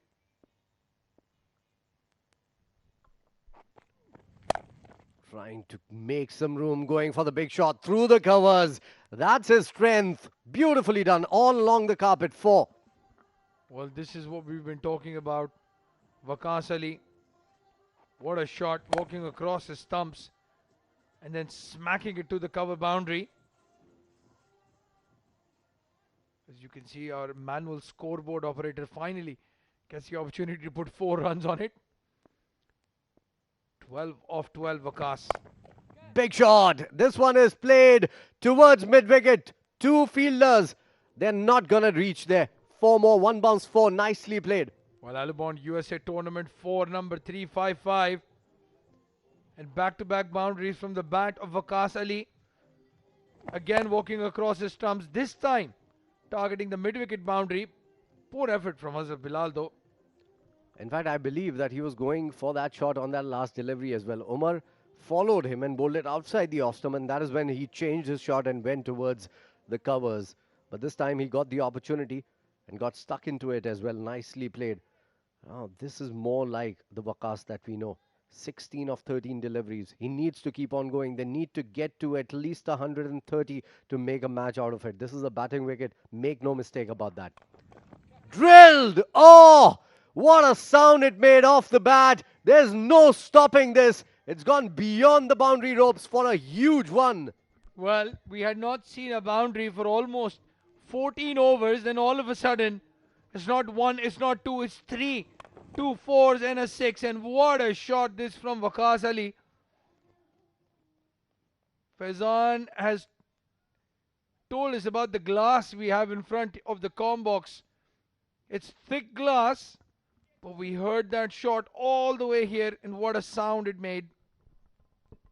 Beautiful. From the sound itself, we knew that it was going to go beyond.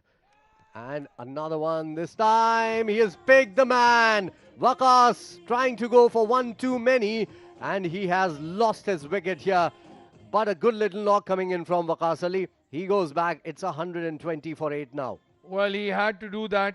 Waqas Ali, he had no options. This is the second last over. He had picked up 15 runs already. Will be very disappointed, Waqas. A short cameo comes to an end. It's that man Umar Farooq picking up another wicket. Big wicket this. Umar Farooq might have saved at least 10-12 runs for his team. 120 for 8 now, with 7 legal deliveries to come.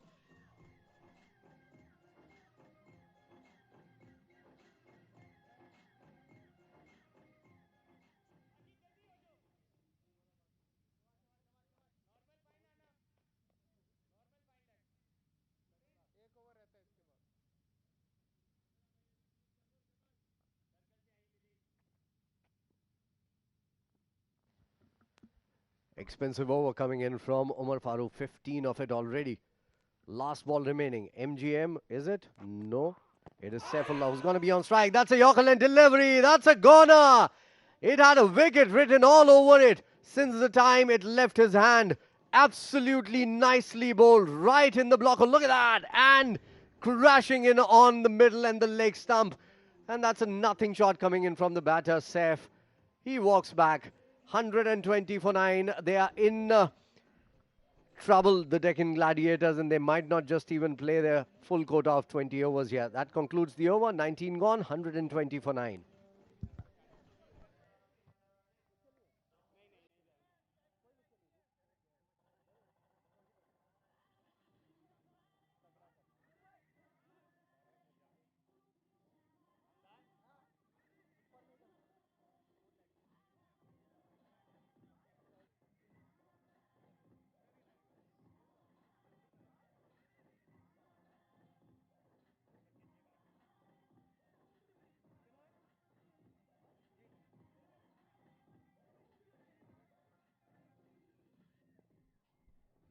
Well, Ahmed Shafiq is the new batsman walking in, and after that shot from Saifullah Noor, I'm going to be very upset with my captain if I have to walk in after him.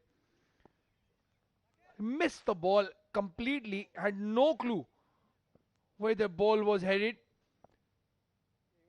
Played an on drive, and the ball slid under his bat. Mujahid Amin bowling his second over and the last over of the innings. Surprise, surprise. And gets a wicket.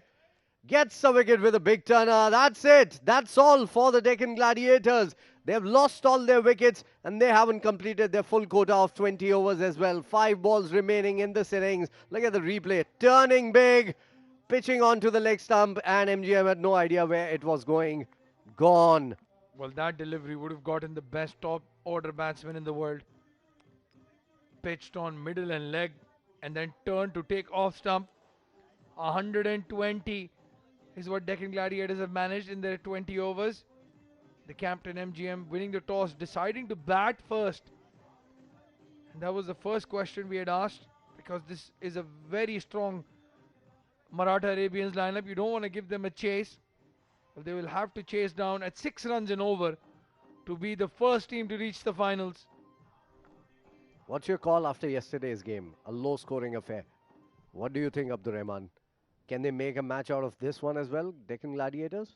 Well, let's talk about that just in a second. That's the batting card. Hameed Khan, 16 of 8, 27 of 28. Laxman Manjrekar, Aayan Khan, 24 of 26 deliveries.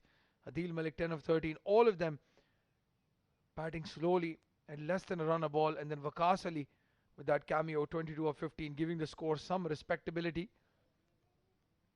And as you were saying, every day is not Sunday. Lightning does not strike twice in the same place. Well, there's no lightning here in the UAE, at least in the summer seasons. I would be very, very surprised if Maratha Arabians don't chase this total down. We've seen weirder things happen in cricket though. But this is going to be a very tough task for the Deccan Gladiators. Absolutely. Bowling card here. Saqib Manshad, 4 overs 34, picked up a wicket. Jiju Janardhanan, I would have loved to see him finish his spell because he was brilliant. 3 overs 11 runs and picked up 2 wickets. Hazrat Bilal, 3 overs 19 runs, picking up 2 wickets as well. Umar Farooq, expensive in the last over but bowled really well, picked up 3 wickets. Harry Barwal, 4 overs 13 runs and picked up a wicket. There's Mujahid Amin, who came in to bowl his second over, and the last over of the innings picked up a wicket on the very first ball, gave away 10 runs in his legal 7 deliveries at 9 apiece. Look at the fall of the wickets. We'll talk about that in just a little bit. Yep. Let's have a quick look in the highlights. Started from that first over. It was Hameed Khan's show. It's the Hameed Khan show. He started off with 18 runs off the first over.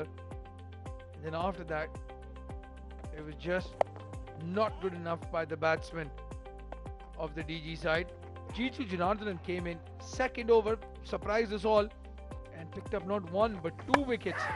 Both the openers sent back. And some good catching as well from the Maratha Arabians. This one was flicked away, nicely done, and that was a 4 coming in from Adeel Malik's bat. This is nicely played, but what a blinder of a catch that was. That has been the story for Deccan Gladiators. When a partnership gets going, they lose their wicket. They kept losing them time and again, one after the other, and eventually ended up scoring only 120. Adeel Malik, this is how he got out, and then came in the tail, and there was nothing much happening for them either. Jiju Janardhanan taking that on the second attempt. This one was a drive. Waqas Ali hit 3 boundaries in 3 consecutive deliveries. A couple of 4s and a 6. That was a beautiful shot, and this was the last wicket, and this is how they got all out, scoring just 120. Deccan Gladiators. Well, those shots from Waqas clearly showing us that this is a good wicket. You can get runs on it. Just have to be positive. Have to be confident. So 121 is the target for the Maratha Arabians. We will be back after a short break for the run chase. Don't go anywhere. This is the first semi-final of the AVR Pay News Ajman T20 Cup, powered by SkyExchange.net.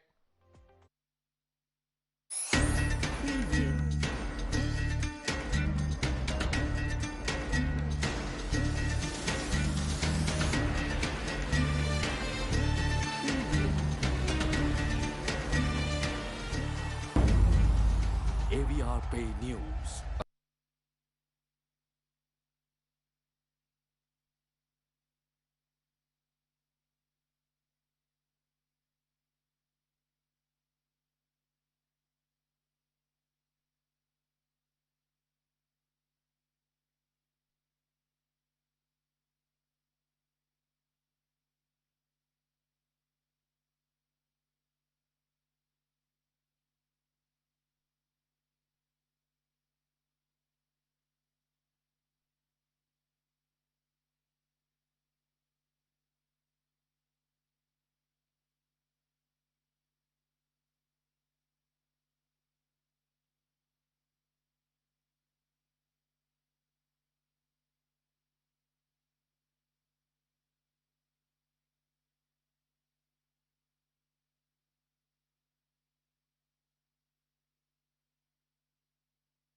Good evening, ladies and gentlemen. Here we are on the semi-final day in the innings break of AVR Pay News Ajman T20 Cup powered by SkyExchange.net. And here I have with me once again the star player Jiju Janardhanan of Maratha Arabians. I'm glad I took his name properly today. And Jiju, I can't contain my excitement today. It's the semi-finals, and I am so thrilled to see how the match is going. And you are playing so well. Please tell us about what's your winning strategy for today. Our first half was very good. We restricted them around 120, which was our target as well. Um, I think it should be a good game if we play a natural game, a normal game. This should be a chaseable total on this wicket in the second innings. So what's your plan for the second innings exactly? Like, is there an order that you're going to follow with your batsmen? Are you going to throw like the best of your people? What is it going to be like? It's going to be the normal batting order that we already have. I just hope we have good partnerships right from the beginning, and we end up with less wickets falling down. Yeah. You are probably one of the best captains all these teams have, and I really wish all the best and good luck to you and your team. And let's see who wins this final for you all today. Thank you so much. Thank you so much, and over to the comms, or we take a short break.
All right, Ahmed.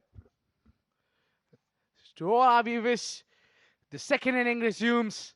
In reply, Maratha Arabians need to score 121 runs to win this game against Deccan Gladiators. They had a shaky start, and they constructed good innings in between a partnership of Aayan Afzal Khan and Mayank Chaudhary. Laxman Manjrekar, beg your pardon. They had a good start in the middle. There was solid Adeel Malik today, just not getting the score they were looking at. They'll be not satisfied with this runs on board. But then they are the champions. We know that what they have defended earlier. 104 runs when they defended earlier. We thought similar situation of the similar feeling was there, Faizan, when there were 104 they were defending. Well, I'll tell you one thing, Abid, though. Not every day is a Sunday. Yesterday was, not today. Deccan Gladiators, look at that sorry state of affair for them. 16 of 8, positive start from Hameed Khan, nothing coming in from Ansar Khan. Once again, Laxman Manjrekar promoted up the order, took a lot of balls getting going, scored runner ball 27. Mayank Chaudhary again taking 11 deliveries for his 9. Aayan Khan taking 26 for his 24. And then Adeel Malik came in and just couldn't get going. It was Waqas Ali's cameo, because of which 22 or 15 deliveries, they could get to respectability here. 120, if you ask me, before the start of the innings, is not good enough against the mighty Maratha Arabians. Well, this man on your screen, Jiju Janardhan, the captain of Maratha Arabians, will be with the left-hand young man, Hamdan Tahir. Both of these batters need to put a solid opening start, because what Deccan Gladiators didn't had in their favor was the start. They didn't had a good start. Hameed scored 4 boundaries back to back, but then it was just one good delivery to take him out. Jiju was certainly the bowler who took both the openers out of the contest. One of the highest run getters in the tournament, Jiju Janardhanan. Look at that, 7 matches, 185 runs, 250 plus scores, strike rate very good, 141. This is what they require from the captain today as well. A solid opening partnership with his young left-handed partner, Hamdan Tahir. Well, he is a wicket-keeper batter, and it's going to be Jiju Janardhanan who's going to take the lead here. And it's got to be a left-handed spinner, Aayan, to start the proceeding with, because in fact it's Ahmad Shafiq, as told in my ear by my co-commentator. Yeah, thank you so much for covering up my mistakes. No worries, always got you back. And it's very similarities between the two left arm spinners. Ahmed Shafiq usually comes between the umpires. 9 wickets to his name in 6 encounters.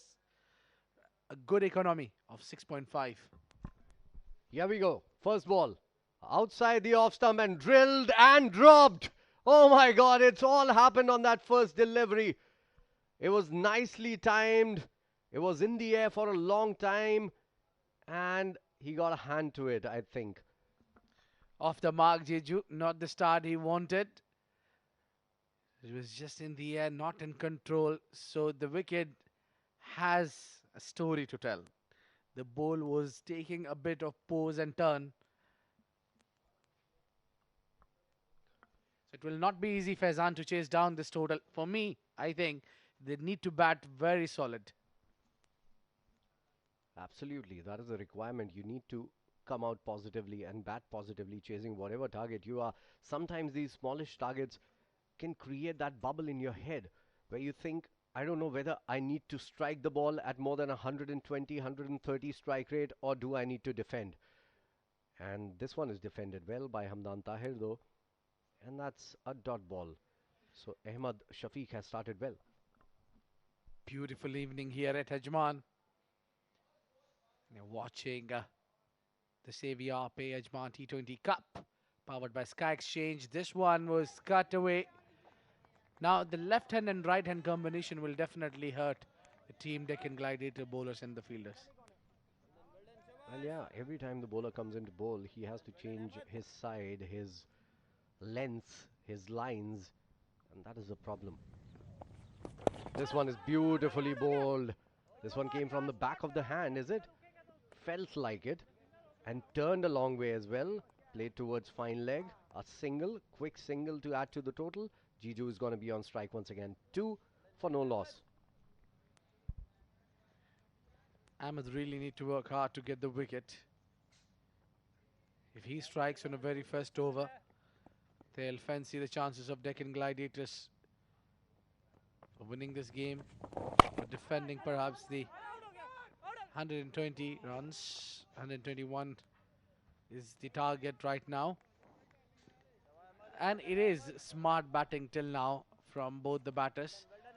Though initially they were just playing in the air, but now Jiju and Hamdan, they sort of understood that they need to play run a ball and keep taking singles. Boundary is not required at the moment. Partnerships is what they need, and partnerships is what was lacking in the Gladiators innings as well. This one is played down the ground towards long on. There's no fielder inside the circle. Adeel Malik comes in and fields it. A single added to the total. 1 gone. A decent start from Ahmad Shafiq. 4 without loss.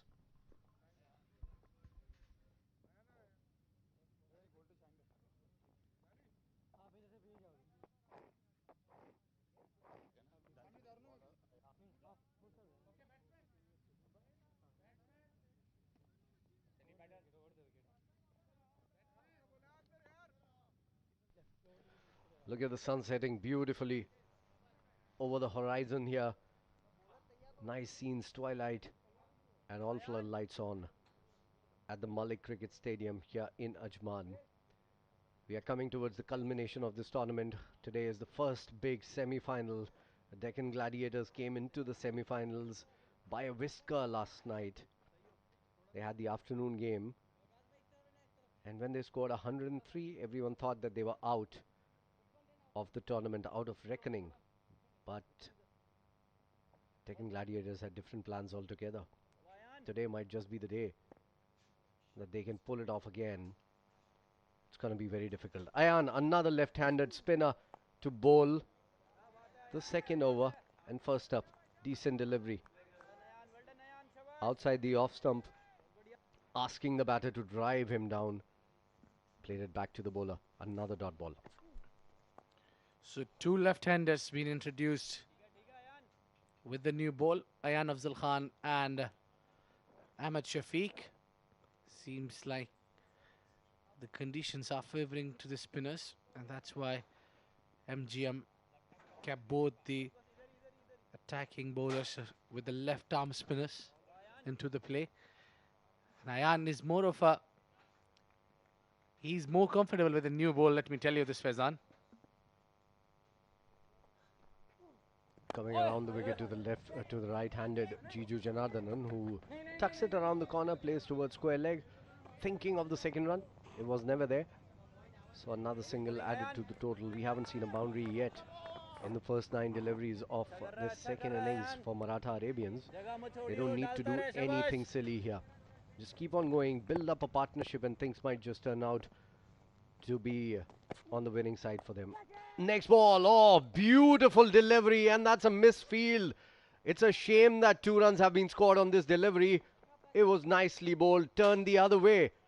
Usually, when a finger spinner, a left-handed orthodox bowler is bowling, it turns into the left-hander. This one turned away, and 2 runs on it. Shame that he conceded 2 runs on that delivery. This will turn in to the left-hander. Yeah, it's all because of the grip. When he's trying to bowl those arm deliveries, the ball is just, when it hits the seam, goes the other way around and troubles the batter. He just provided the outside edge. Too slow from Aayan. Picked up. Not to see Danish Quereshi bowling. What a spell he bowled in the last game. Even Saifullah Noor bowled really well, and I would have loved to see those opening bowlers to come and bowl first up. But I think it's the surprise attack coming in from the Deccan Gladiators. They started this way yesterday as well, and it was successful for them. So using the same template again. It's 2 gone, 9 without loss.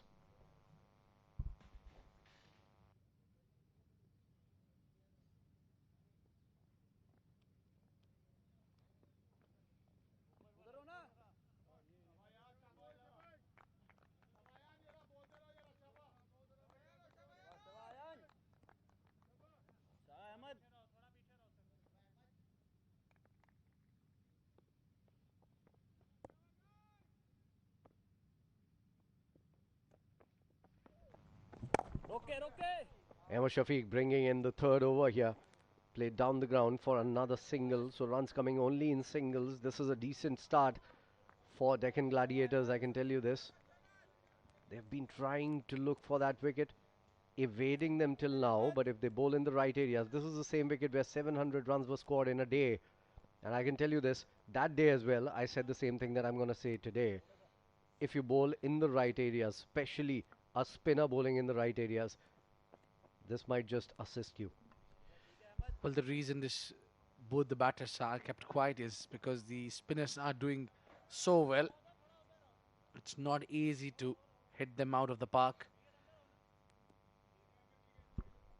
Jiju, the man in form, the captain for Maratha Arabians, on strike against Ahmad Shafiq. Outside the off stump, up in the air, in the gap. This is running towards the boundary. Adeel Malik dives and just could not get his hand onto the ball there.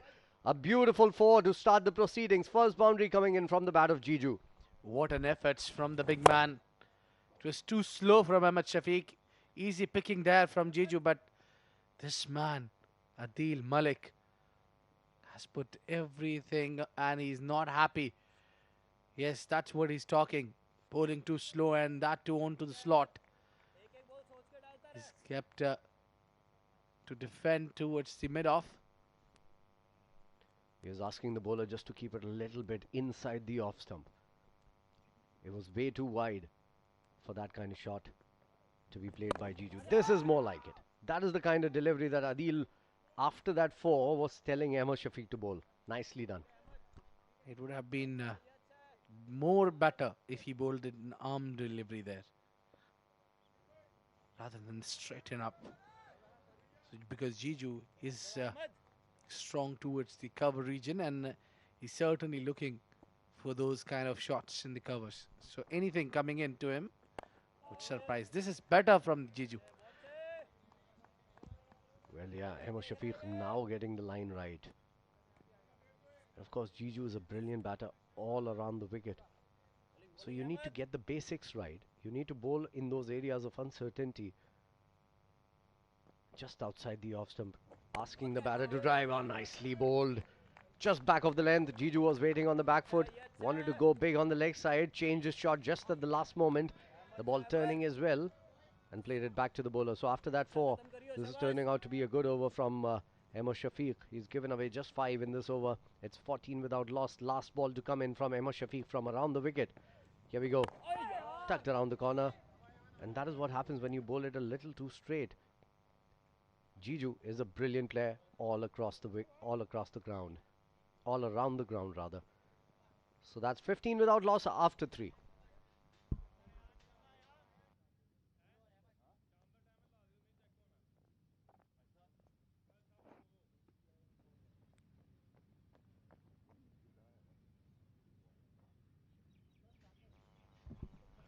Look at that batting card. A lot of batters. Usman Khan, Umar Farooq, Zishan Abid. All of them can bat. Harry Bharwal, Mohammad Afzal. They are brilliant batters. So a long batting unit. This Maratha Arabians lineup. Umar Farooq has been in the thick of things with the bat and with the ball as well, Abid. That will depend a lot from Usman Khan. I'm telling from day one, this man, if he gets going, the problem is he's not scoring runs. Beautifully driven from Jiju. All along the carpet. A single. So these are small total, are very tricky indeed. You play always with 2 minds. Absolutely, that is exactly what I was talking about in the first over. Smallish totals. You don't know as a batter that you need to go on a strike rate of 130, 140 or go run a ball. And sometimes you end up taking too many deliveries and that puts up the pressure on your team. That's a quick single through the covers. Aayan continues.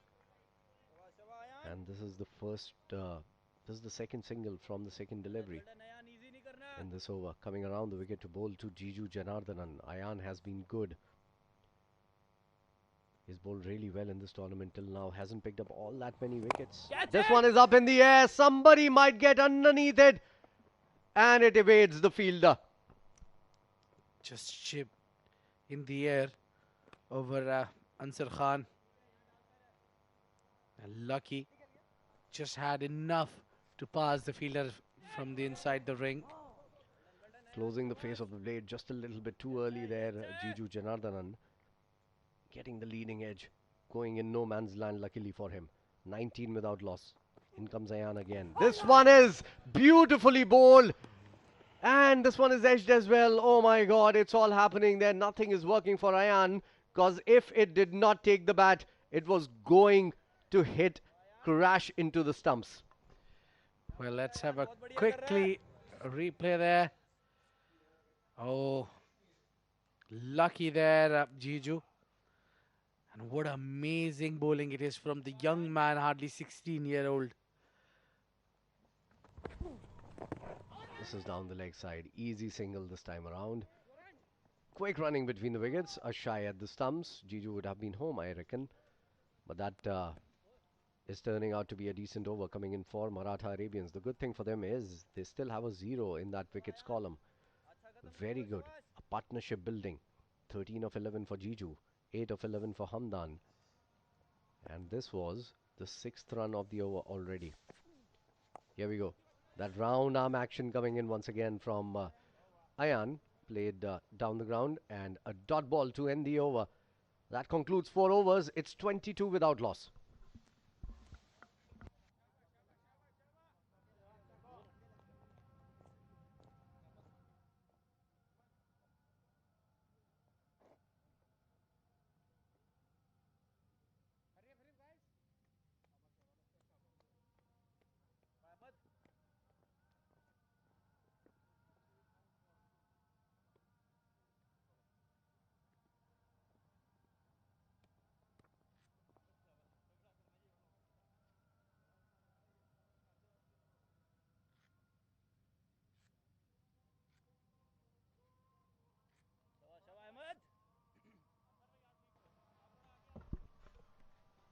So chasing 121, it's 22 without loss.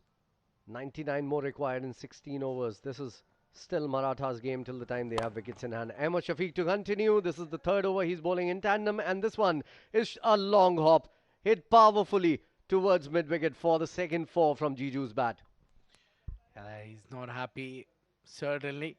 He bowled it slightly back of the length. And Jiju, look at that.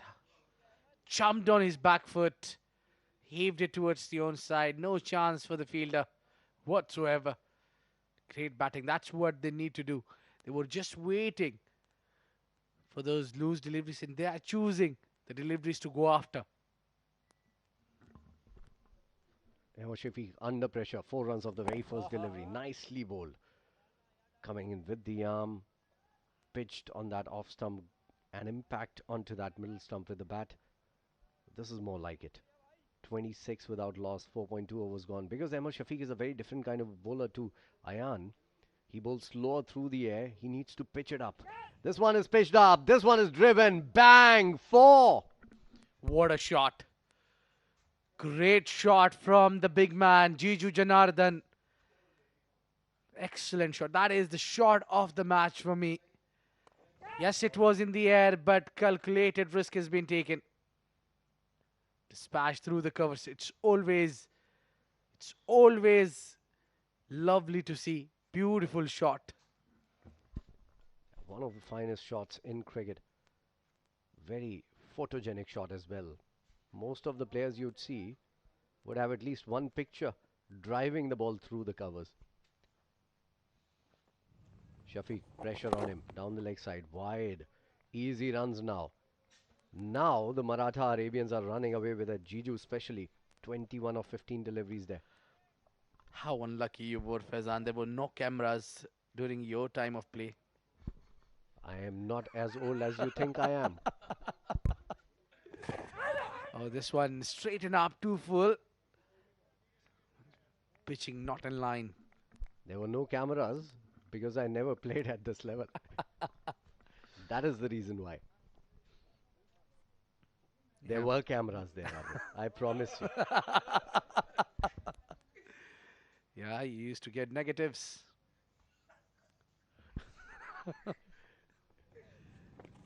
Well, yeah, sometimes I look at you and think negatives. So this will be end of the 5th over. There was more delivery to go, and no, I'm still You want to trapped. carry on I'm with still that trapped. negative thing? I'm still trapped. We'll see you in a bit. It's going to be a change in the com box. Mudassir Ali and Abdurrahman Tariq right after this one delivery that is remaining in the over.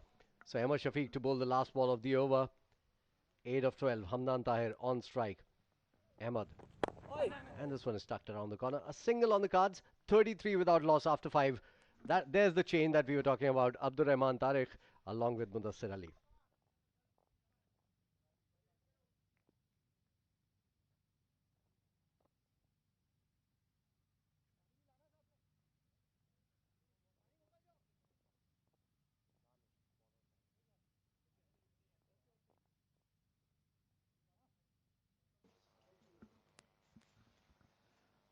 Thank you, Faizan Khan and Abid Ibrahim.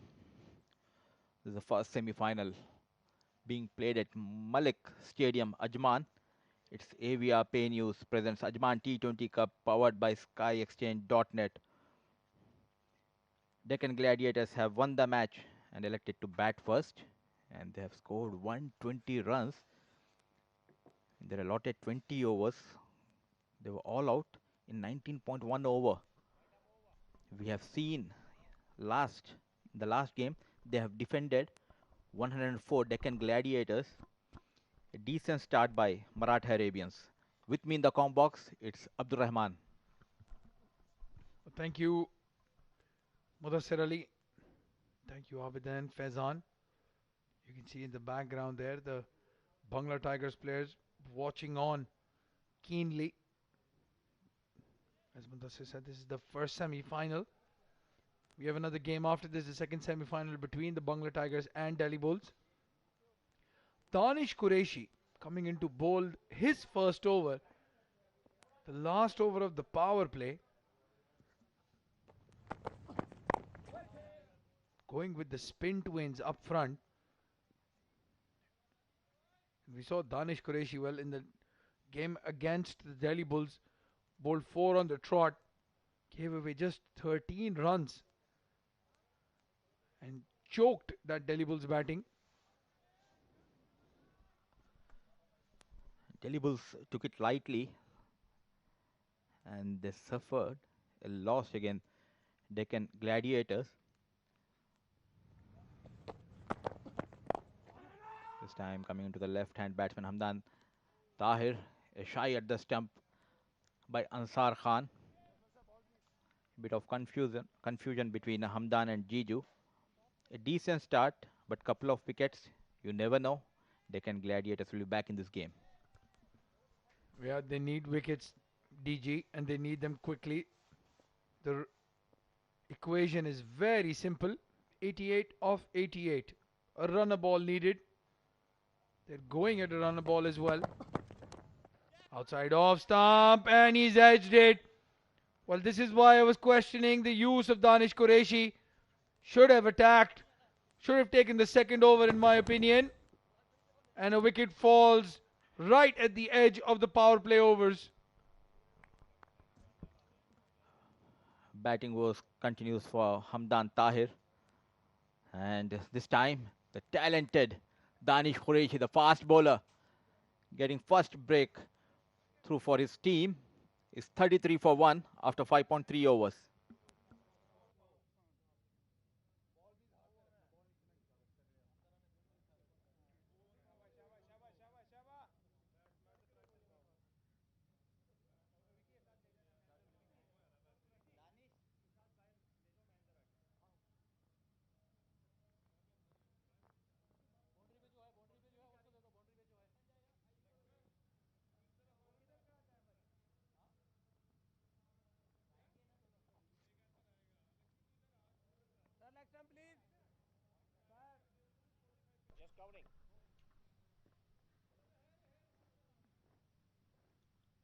Adeel Malik and Danish Qureshi in conversation.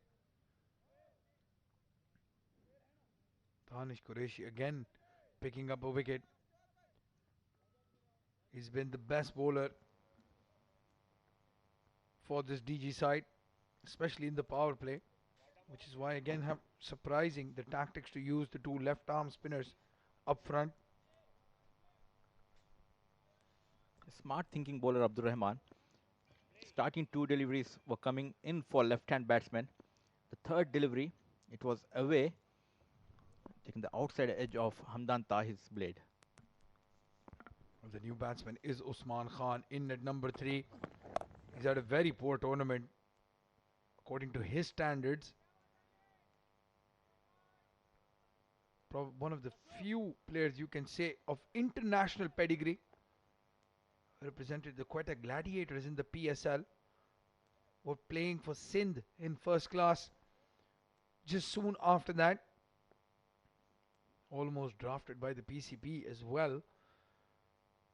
So you have high expectations from your premier batsman.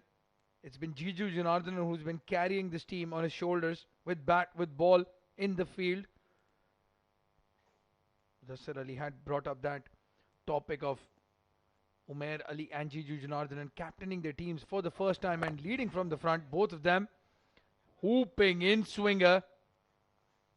What a delivery that from Danish Qureshi to the right-hander. And again, one of those rare bowlers that swings the ball away from the right-hander and then brings the ball in at pace. What an over this by Danish Qureshi. Just a 1 run and a wicket. And they'll be cock-a-hoot if they can get Jiju Janardhanan in the power play. The league match, it was Danish Qureshi who got the wicket of Jiju. This time gently pushed between point and gully. A couple of runs quick between the wickets, Jiju Janardhanan and Usman Khan. Very good looking shot that guided it purposefully in the gap. Point fielder diving over it. So the equation still remains the same. 36 of 6 overs.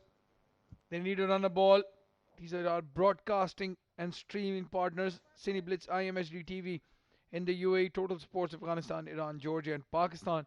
Free Sports UK and Ireland, T Sports in Bangladesh, Willow TV, USA and Canada, the Fan Code app in India, and CricTracker in India and the global online YouTube channel, a TPT and Live 360 production for the Ajman Cricket Council. You are tuned into the AVR Pay News Ajman T20 Cup powered by SkyExchange.net. The first semi-final underway today. We have the second semi-final today as well. Bangla Tigers will be playing Delhi Bulls. Looking forward to that game, Mudassir. It's going to be a crackerjack. The batsmen of Bangla Tigers are in extremely good form. The concern is the bowling. For Delhi Bulls, they started off well.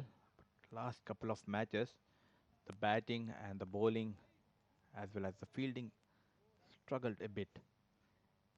6 overs, 36 for 1.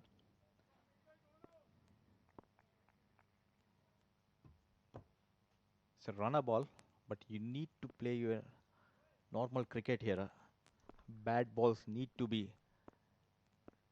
hit. And this is Saifullah. Well, Saifullah Noor again picked up crucial wickets yesterday against the Delhi Bulls. Defending 103 runs. Well, even if on the trickiest of tracks, you would expect the batting side, the team batting second, to chase down 100 runs. They fell 10 runs short.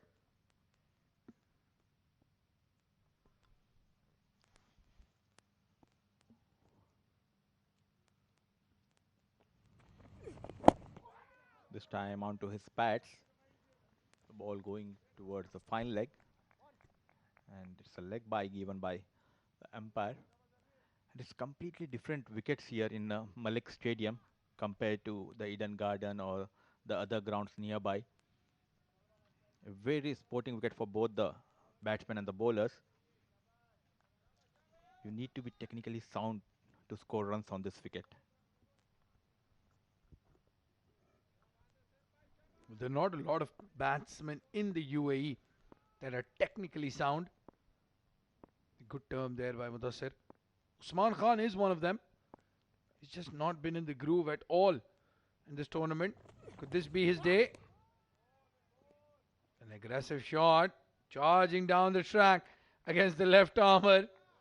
The intentions are clear though. He's going to play his shots. He's going to play aggressively. Batting with the captain on the other end.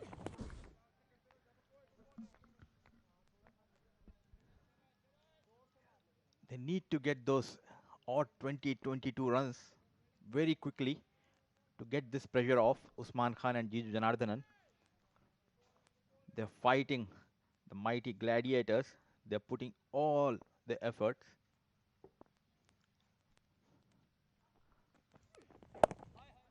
Another good delivery. Played back to the bowler with ease.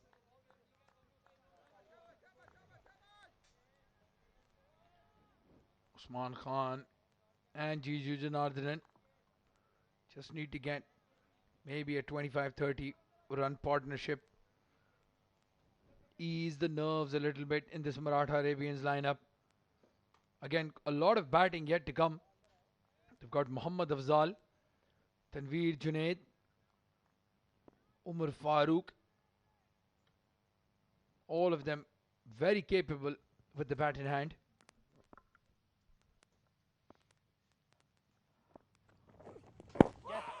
This time a big appeal for the leg before. Turned down by the umpire Nadeem Anjum, and it's going for overthrow 4 runs. Well, there's a fielder lying on the ground. Ansar Khan has got his hands on his head. Big appeal for LBW. No, very high. Good decision by the umpire. And then not backing up. The ball going for a boundary. Just trying to confirm who the fielder is. Very disappointed, Adeel Malik. And rightly so. What should have been a very good over has already gone for 6 runs.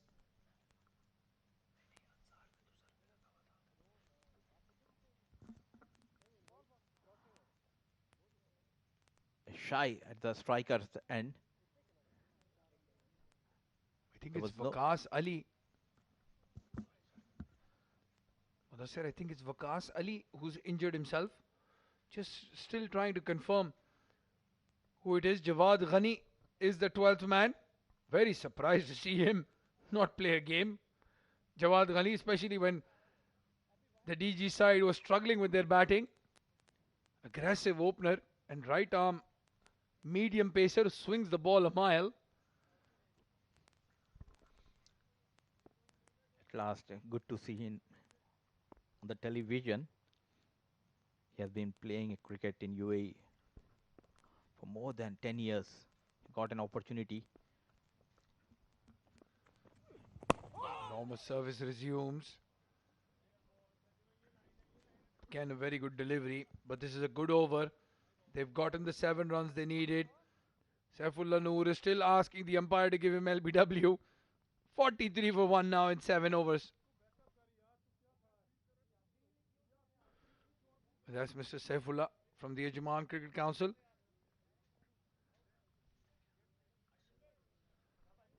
And Ashal, a big supporter of cricket. He's on the ground every time his father's team is playing. Good to see he's sharing his chocolate or cake, I think, with Saifullah. Well, I'm sure he's taken it from somebody else and given it to Saifullah. He's got a habit of raiding the com box and taking all the sweets and cakes. I remember bringing a box of donuts in the com box and he came in, took 4 of them and just left.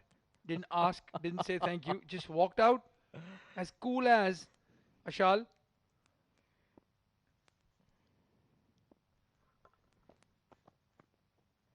Ah. Just waiting for the day when he will make a debut for UAE national side. Highly talented Abdul Rahman. He's one of the best fast bowlers currently we have in domestic. I haven't seen other bowlers swinging both the ways. Well, for one moment I was thinking you're talking about Ashal. Just realized you're talking about Danish Quereshi. I was wondering why Ashal would make his debut for the UAE. He's about 2 foot 3 inches tall. Danish Quereshi, on the other hand, I agree with you wholeheartedly. Would love to see him in the grey. Not just a good bowler, Danish Quereshi, but also steady with the bat. An all-rounder, bowling all-rounder as you would say. And he doesn't just swing the ball both ways, he swings the ball both ways at pace. It's good to see people coming to the ground and enjoying this match. This time coming into Usman Khan, played towards long on. And talking about Tahir Hassan, the general manager and the team owner of Brother Gas in domestic. He has given a lot of opportunities to the young talented players from across the globe, and by giving them the employment visa and giving them an opportunity to play cricket in UAE. Almost 43 players are under his club. Well,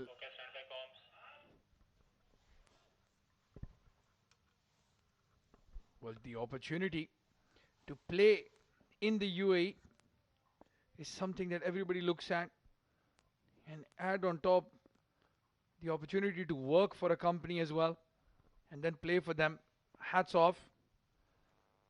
Well, the Blues brothers are in the com box. But you are giving me a tough day. Well,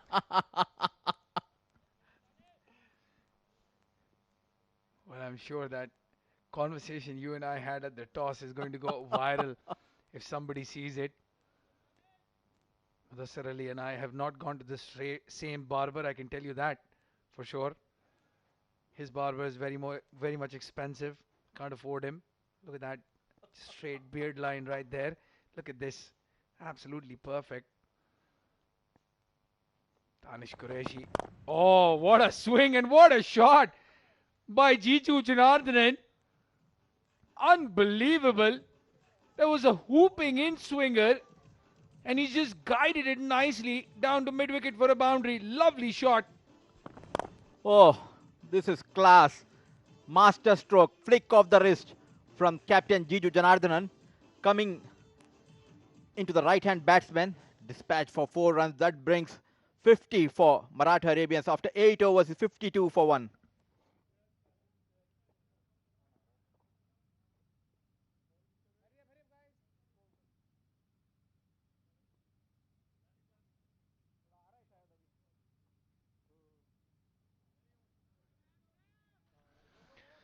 Well, the required run rate finally comes under 6 and over. That will give them confidence. Jiju Janardhanan 29 of 22 deliveries.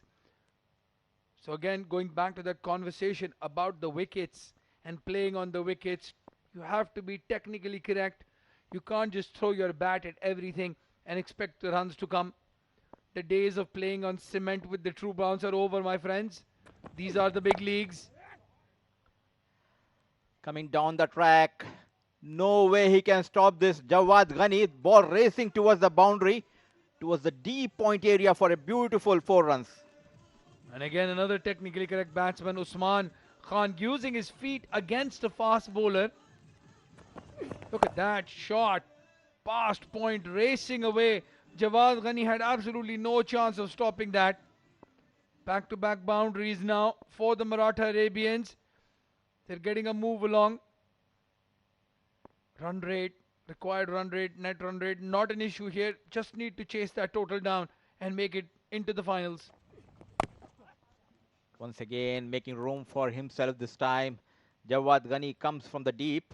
An easy single. Talking about the Maratha Arabians. Mr. Parvez Khan is the owner of Maratha Arabians. This team started a couple of years back in playing in a T10 tournament which started in Sharjah. They had won T10 once. And he has been a great supporter of cricketers in UAE, always helping them. Good to see people like Mr. Parvez Khan, Tahir Hassan Abbas coming and supporting these lads. This time played in the air by Jiju Janardhanan into the deep, a single. Well, we saw the franchise owner of Bangla Tigers in the ground as well. He was in the com box with Abid Ibrahim. So they are here. They're supporting this fixture. The AVR Pay News Ajman T20 Cup powered by SkyExchange.net. Faizan Khan mentioned this at the beginning of the tournament. And I think Shaji Ul Mulk announced it as well. This is going to be a platform from where they will scout players for that Abu Dhabi T10. Oh, using his feet one too many times. Usman Khan has lost his leg stump and Saifullah Noor has a wicket. Poor form continues for this talented batsman Usman Khan. Unnecessary. Coming down the track. This time on target. The leg stump flying. 58 for 2 after 8.4 overs, Maratha Arabians.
I've just been informed of the name.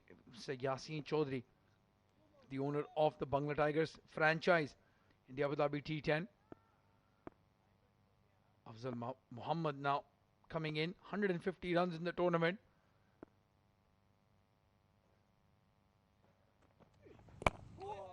Oh, another in-swinger. But that's what happens when you're in form. Even a delivery like that, you can get some bat on it. In that first game, Afzal dropped 3 easy catches, didn't score a run. And we were questioning why he's even in the side. In the next game, 86 of 30 odd deliveries, completely changed it. And since then has been walking in at number 4 and scoring runs for fun.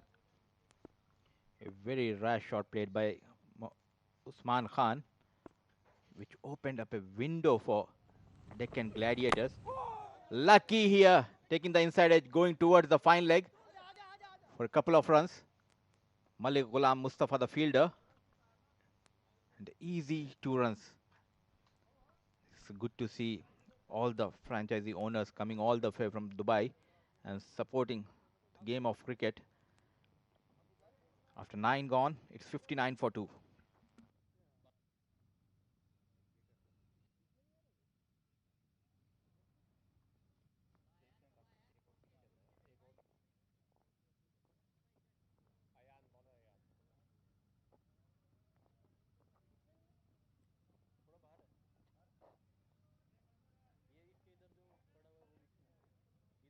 That's the batting card. Then Jiju Janardhan, the captain, still there. 30 not out of 23 deliveries. Hamdan Tahir was struggling. 9 of 16. Usman hit a beautiful boundary and then lost his leg stump. Right behind the players in that pavilion. You can see a crowd gathering now. It's an exciting day of cricket here at the AVR Pay News Ajman T20, powered by SkyExchange.net. The first semi-final underway. The second semi-final after this. Zishan Abid. Well, he's also been a bit out of form.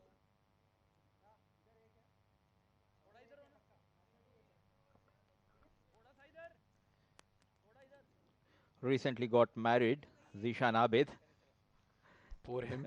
Should have consulted with the 4 commentators at least. What are you saying? I'm very happily married. Ah, My wife there's a listens to fumble, commentary, never say misfield.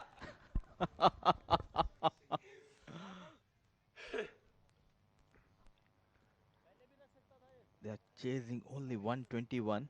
Believe me, it's not easy. The bowling has been really good by Deccan Gladiators. They have got rid of Usman Khan, the danger man. It's Jiju and Afzal. Well, Mudassir, the difference between the Maratha Arabian run chase and the Delhi Bulls run chase is Maratha Arabians did not let the game slip away. They've always been in and around that run a ball. And that has been the difference. No dot balls or very little in terms of the dot balls. Always looking for that single. They're like just like that. Jiju Janardhan. He's not trying to dead bat it. Wants that single.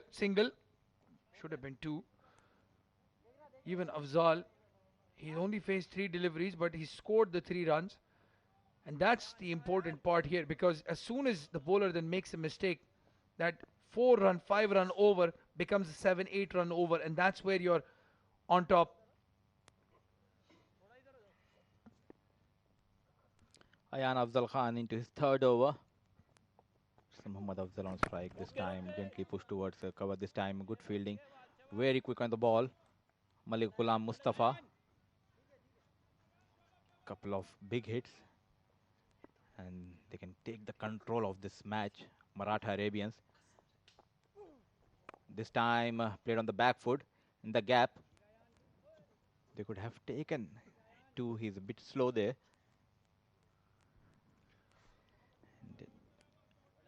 Talking about Zishan Abid and Zahid Ali. Zahid Ali recently got engaged, and good to see his father-in-law was there at the ground, and he was a bit shy.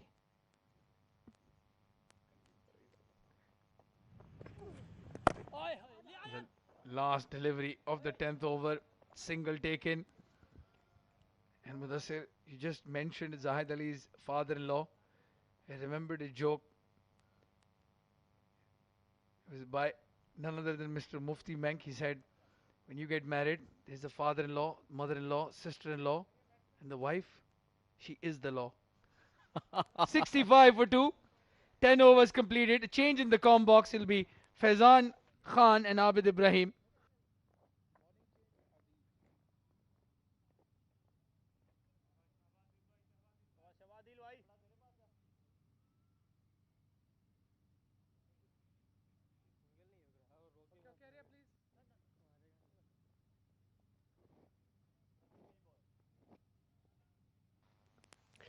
Well, I'm pleasantly surprised with the kind of knowledge that Mudassir Ali has about everyone who's getting married or about to get married or has gotten just married. Absolutely amazing. Amazing performance coming in from Maratha Arabians in this easy chase. Jiju Janardhanan leading from the front. And to lead the commentary is going to be Abid Ibrahim. Thank you very much, Faizan, and thank you, Abdurrahman Mudassir. Looking at Maratha Arabians, at this juncture, they should have been slightly over 80 runs or maybe 75. Should be an ideal, but yes, you're right there, Faizan. Oh, outside edge. So they played slightly slower than the usual because they just want to make sure they end up into the finale. Abid never likes the team chasing. He always thinks that the team chasing is a little short, is a little behind from the actual run rate, isn't it, Abid? Well, looking at the bowling attack of Deccan Gladiators, can't complain. I think they're sitting very comfortably, if you ask me, Abid, going at almost 6.5 runs and over. And a target of 120 is never going to tease this batting unit. I believe it's going to be an easy victory for Maratha Arabians the way they are going right now. I'm not saying that they are going to win this game. All I'm saying is that with the kind of start that they have had, they have 8 wickets remaining, 53 more runs to get at 5.59.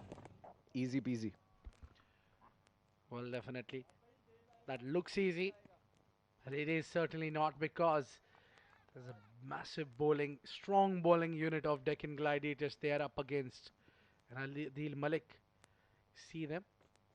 Extra bounce and bowl, keeping low, turning, or the one coming in, the googly. So he's trying a lot of varieties to get the batsman out. Well, 68 for 2 after 10.4. This is a very sensible chase, if I might add, from the Maratha Arabians. Not trying to do anything fancy here. And just looking for those singles and doubles coming in and that odd boundary from the poor deliveries bowled to them. Then in the meanwhile, that's a good looking shot. Cut away. That is the poor ball that I was talking about. Shot outside the off stump, turning away from the batter, and that's 4 written all over it. Yeah, a little too width there to open the shoulders for Mohammad Afzal, and the kind of Mohammad Afzal in form, he'll definitely dispatch that one. Also very dapper looking Mohammad Afzal today. He has got his beard and hair done today itself, seems like. A very thick, dark beard. Yeah. As if painted by hand. Yeah, he might be a fan of Mudassir Ali. Heading straight down the ground. There is a chase for the fielder. Footwork will not do. Saifullah Noor, you have to bend down and look at the reaction of Adeel Malik. He's not happy.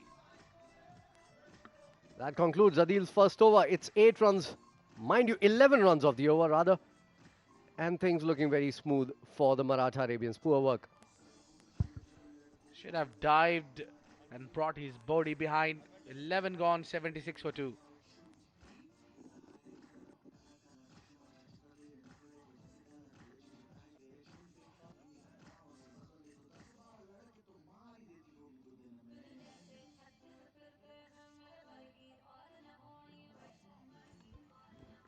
Danish Quereshi has been given the responsibility to give wicket.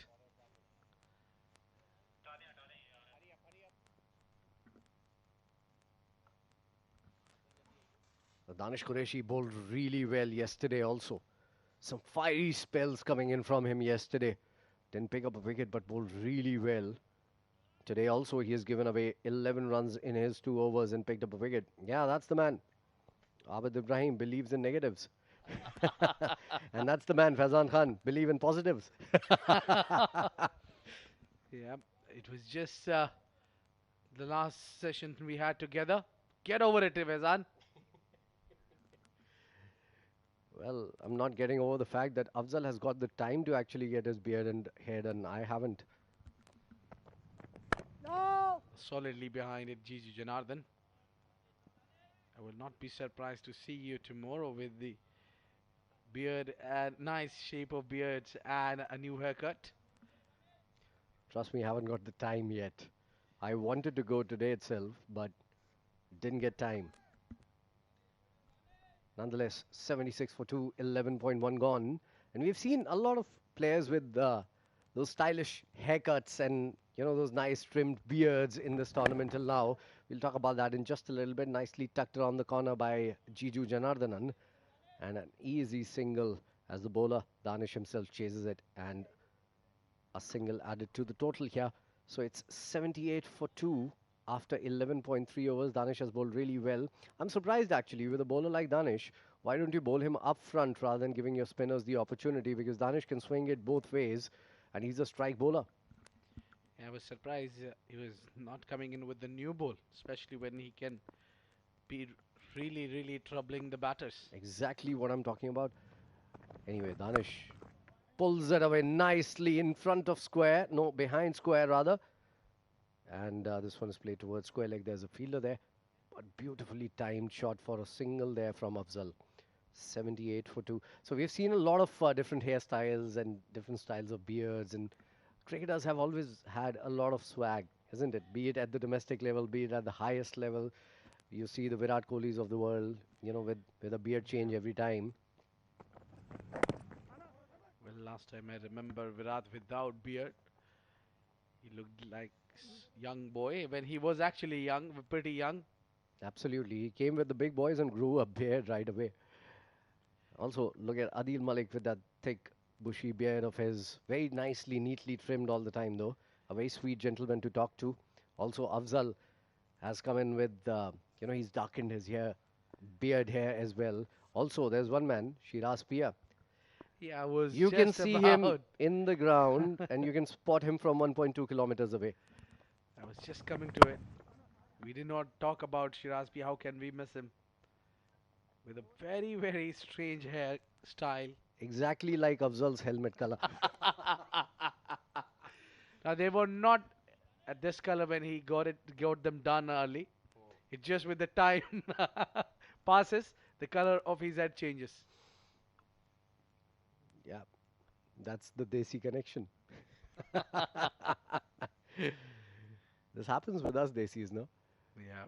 Once I got my hair grey colored, Abid, and after 7 days they were golden somehow. Yeah, well, I'm not sure how long they'll be black as now. They might turn. You need to wait for the time before they get all grey. I'd love that. I'd love to keep myself, you know, with a very. Also, Mudassir Ibrahim doesn't believe that I'm an intellectual. Different story altogether, but I would like to look like an intellectual at least with those grey hair going across my head. Yeah, welcome to Abdur Rahman's club, Faizan. I like his hair. Mudassir Ibrahim. Well, salty hair that Abdur Rahman has. 40 more required, 48 balls remaining. Back to cricket now after fashion. 81 for 2 after 12 overs. Target of 121. Well, looking like a piece of cake as of now. Yeah, seems like a walk there for Maratha Arabians. But if they lose wickets from here, I'll tell you, we'll have a close contest. All Deccan Gladiators need to do is pick up a wicket of the captain, Gigi Janardhan. Get him out to bounce back in the game. Well, certainly they need wickets, the Gladiators, and this man can do it for them. Adeel Malik, inside edge, nicely bowled. This was a flipper. And a single taken on that delivery again. So 84 for 2 after 12.2. Well, varieties. You were talking about varieties. This man has bulk of them. He has every bowl that leg spinner can bowl. Googly, flipper, though the genuine leg break. This one was certainly a leg break delivery. Oh, Stock delivery. shy and a miss. Only a single there. Abdur Rahman was making a very important point when he was commenting upon the game. He was talking about the fact how Jiju Janardhanan has paced his innings. Look at that, 40 of 35 deliveries. So he has made sure that he is there on the wicket and the scoreboard keeps taking over. He's taken singles when there haven't been boundaries. And that odd loose delivery has been hit hard and powerfully to the boundary every single time he's been given an opportunity. So this is a very good looking knock coming in from Jiju. We're looking at Jiju, the way he constructed his inning, and throughout the tournament, it seems like he's a fond of Dada. He likes to bat like him, and he likes to bowl like him also. And he's wearing the same pads also. When it comes to the bats, I think he follows Sachin there. Even Dada had the same pads. Yeah, indeed, Sehwag had the same pads as well. Even Mahendra Singh Dhoni had the same pads. exactly. So These kind are of look like for the if you look the captaincy of Jiju Janardhan. Oh, cut away this time into the gap. Runs down. That is 4 runs. nicely played. Room on offer. And taking advantage of that, Mohammad Afzal. He started well as well. There has been an urgency till the time he's come out, since the time he's come out to bat, and this one is nicely played into the gap.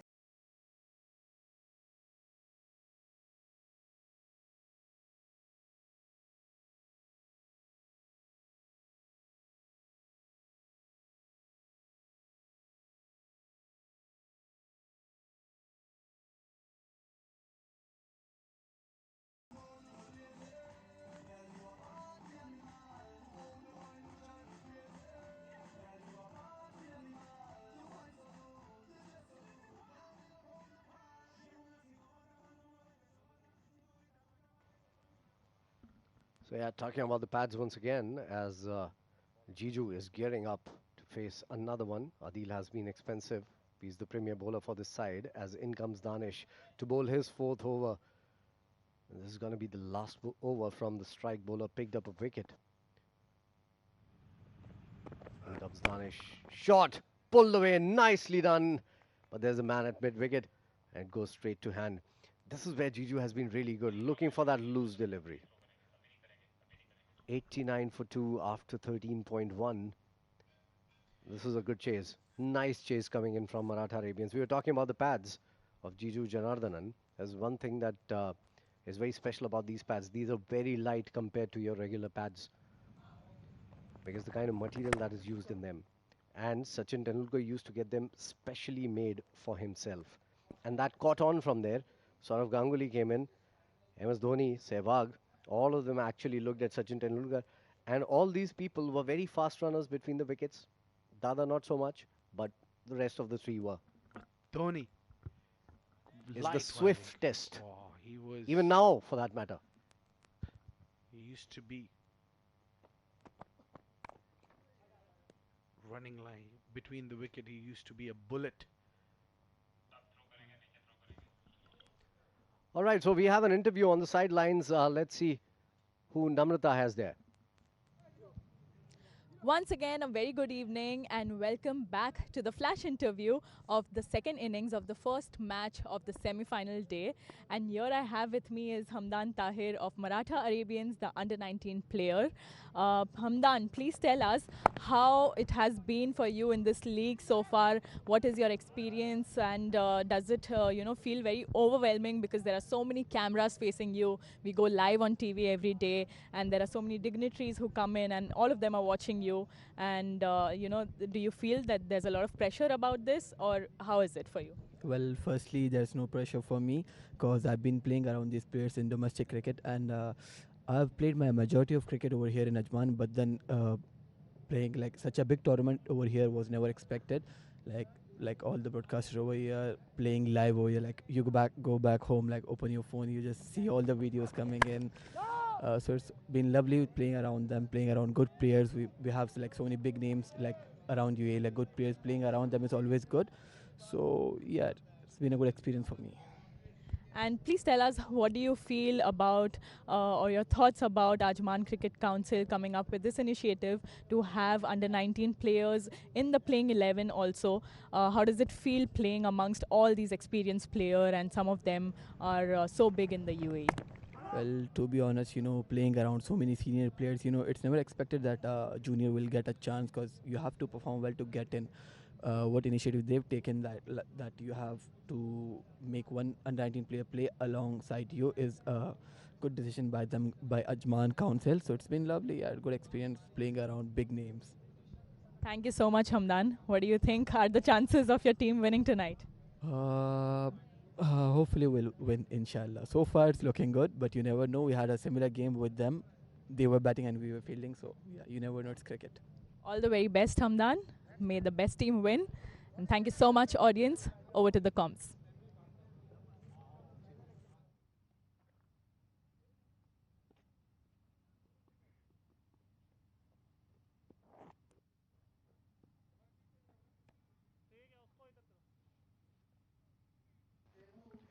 All right, back live. 14 overs gone, 93 for 2.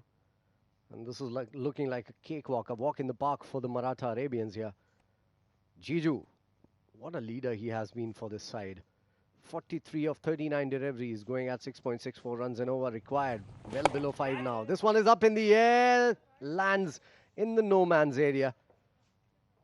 And a single to add to the total. It's 94 for 2 after 14.1 as Emma Shafiq continues. 27 more required, 35 balls remaining. And joining me in the comm box is a very special guest. If you followed cricket and if you followed cricket journalism, you know this guy. In the meanwhile, before I introduce him to you, that's a nice looking shot, cut away powerfully, timed to perfection as well from Afzal this time around. He's come out and looked busy. This has reached the fence in a jiffy. So my partner for the next few overs is going to be none other than Mr. K.R. Nair. Nair Saab has been a known name in journalism when it comes to cricket. He loves cricket, he lives cricket, he breathes cricket as well. And also not failing to mention that he's written a wonderful article about us commentators also. And apparently that has got a lot of number of hits on your blog. Welcome to the Combox, Nair Saab. Thank you, Faizan. It's a pleasure to be here. And basically, you are all people who also breathe cricket. You know, cricket is in our blood. That's one of the reasons we are here, day in and day out. Because even if it is not commentary, you will be in some other cricket field, just watching, enjoying, because you all came up playing cricket. So this cannot be taken out of us. That's the way we live. Absolutely. And Nair Saab, you have a very keen eye about what's happening in the Ajman T20 Cup. So if you have to sum up the tournament till now into the first semi-final, what will you say about this tournament? See, first of all, I have to congratulate Ajman Cricket Council. You know, Shakespeare has said that we are all actors and we need a stage. And this is the stage that Ajman Cricket Council has provided for cricketers to display their talent. So this is what is needed, a stage to perform. And then only the people will know who is who and that we have talent in this country. And you all are doing a great job through this television because their faces are seen. Tomorrow when they walk out, they will say, here goes that player. Otherwise, you wouldn't know. You might be scoring a lot of runs, but who is who? So we should also have our own Kohlis, our own Sachin Tendulkar. Years back, when I used to report about, there was Arshad, who was a very good player. I used to call him the Sachin Tendulkar of the desert, and he got the nickname Sachin of the desert. That way we always give names to the players. That is how we should also be doing it. Give nicknames to players. Now we have Nasir Aziz, who took a hat trick yesterday. He's known as the Don. Everybody should know who is the Don of UAE cricket. Absolutely spot on there. So yeah, we were just talking about the pads that Jiju uses. Sachin Ramesh Tendulkar was the first one to use these kind of pads. Yeah, and the the pads. And did you see a kerchief behind? And you might be reminded of Mohindra Amarnath. Absolutely. Mohinder Amarnath in the olden days. And there's one young lad called Shreyas Iyer who's making a name for himself. He does that as well, that handkerchief always hanging behind. Shreyas Iyer, I was delighted to have him see during the under 19 when he came here. Strangely, he was not picked in the in the 11 when the World Cup under 19 was held here, because he hadn't made a name at that time. And you know, he wanted vegetarian food, and his relative was here. And since I was reporting the match and I had access, he used to send me food, and Shreyas used to wait for me to deliver that food, and so that he could enjoy and eat. So you're fed, Shreyas Iyer, you can proudly say that. Nonetheless, yeah, Nair Sahab, we were talking about the tournament. This has been a huge success, and the facility also has been brilliant. The kind of facilities that we've been provided, and we've been sitting in the same room for a long time now, for the past 10 days, and it's been fantastic to share this room with you also. And the thoughts that we've had, the discussions about cricket that we've had, has always been amazing. Thank you so much. Because one thing is that when I used to come from the 80s, after Sharjah there was nothing.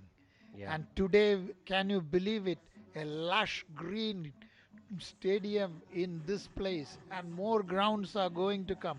Cricket is spreading. That is the great point. Absolutely, and that is the only reason why this Ajman T20 Cup is happening, to spread the cricket in all parts of the UAE and give those youngsters an opportunity and a nickname to make a name for themselves. And of course, you rightly said, Shakespeare has said, you know, we are all actors and we have to be on a stage all the time, and this is the stage. Thank you so much, Nair Saab, for joining us once again, and we would be delighted if you can talk to us in the finals also. Thank you so much for the time, and enjoy what you do all the time, talking and talking. That's what, because if you don't listen to your commentary, we listen to you on radio. Thank you so much. Thank you so much, Nair Saab. It's always fun interacting with you. I've interacted with you on the radio as well.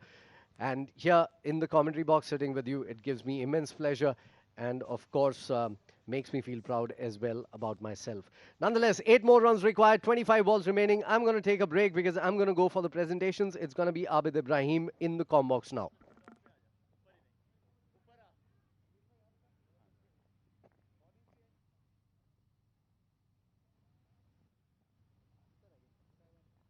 Well, thank you very much, Faizan, and thank you, Mr. K. Nair.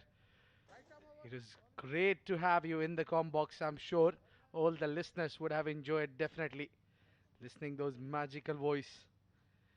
As his fingers does magic, his voice also does, Mudassir. 8 more needed, 4 more overs. 2-man on a job, Afzal and Jiju Janardhan.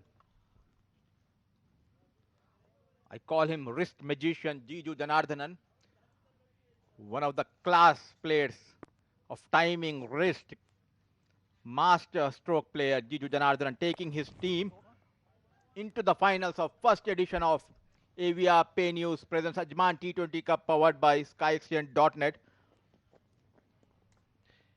Afzal on 36, Jiju on 51. And what an inning this has been from Jiju. He made sure, he's making sure now, he stays till very last ball of the game. Jiju Janardhan with a 110 run strike rate. It's not bad at all. Captain's knock, that is. Every single run will fancy their chances. They are just one half step away from the big stage, the big finale of AVR Pay News Ajman T20 Cup powered by SkyExchange.net. Within the absence of Mohammad Wasim, he was given the responsibility to lead the side. He was a bit under pressure after losing the first match. And this time he goes big towards the square leg for a maximum and winning the match with 8 wickets. Maratha Arabians. What a hit here, Abid. Massive hit. Done it in style. Mohammad Afzal is the name. Note it down. What a great form he is in. What a big achievement this is. Maratha Arabians sealing the deal with a maximum. That was Skyer. Bounce into the next ground. What a game this has been. What a fight back from Maratha Arabians.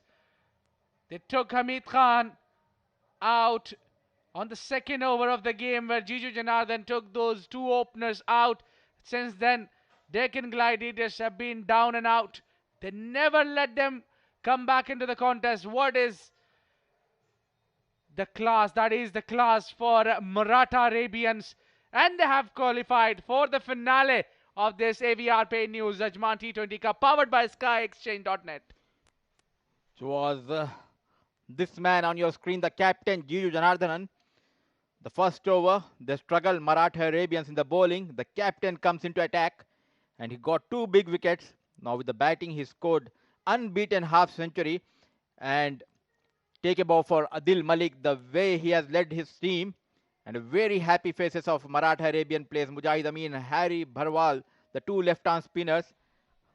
That's the batting card. Jiju Janardhan making sure he stays not out right till the end, scoring 52 of 47 deliveries. Mohammad Afzal reaching into 40s in style with that maximum towards the onside. 42 of 23 deliveries. 2 wickets to lose only. Usman didn't score today even. And Hamdan Tahir gone for 9. That's it. And look at that. Remainers did not get a chance to bat. That was the class of Jiju Janardhan and Mohammad Afzal. Talking about the bowling of Deccan Gladiators, Ahmad Shafiq, bit expensive, 4 overs 34. Aayan Khan, 4 overs 24. Danish Quereshi, the very talented fast bowler, 4 overs 21. He got 1 wicket to his name. Saifullah Noor got the big wicket of Usman Khan, 2 overs 10 runs. Adeel Malik, bowling gentle medium pace today, 2.3 overs 26 runs. And no wicket to his name. What a brilliant chase it has been by the Maratha Arabians. Both Jiju Janardhan and Mohammad Afzal.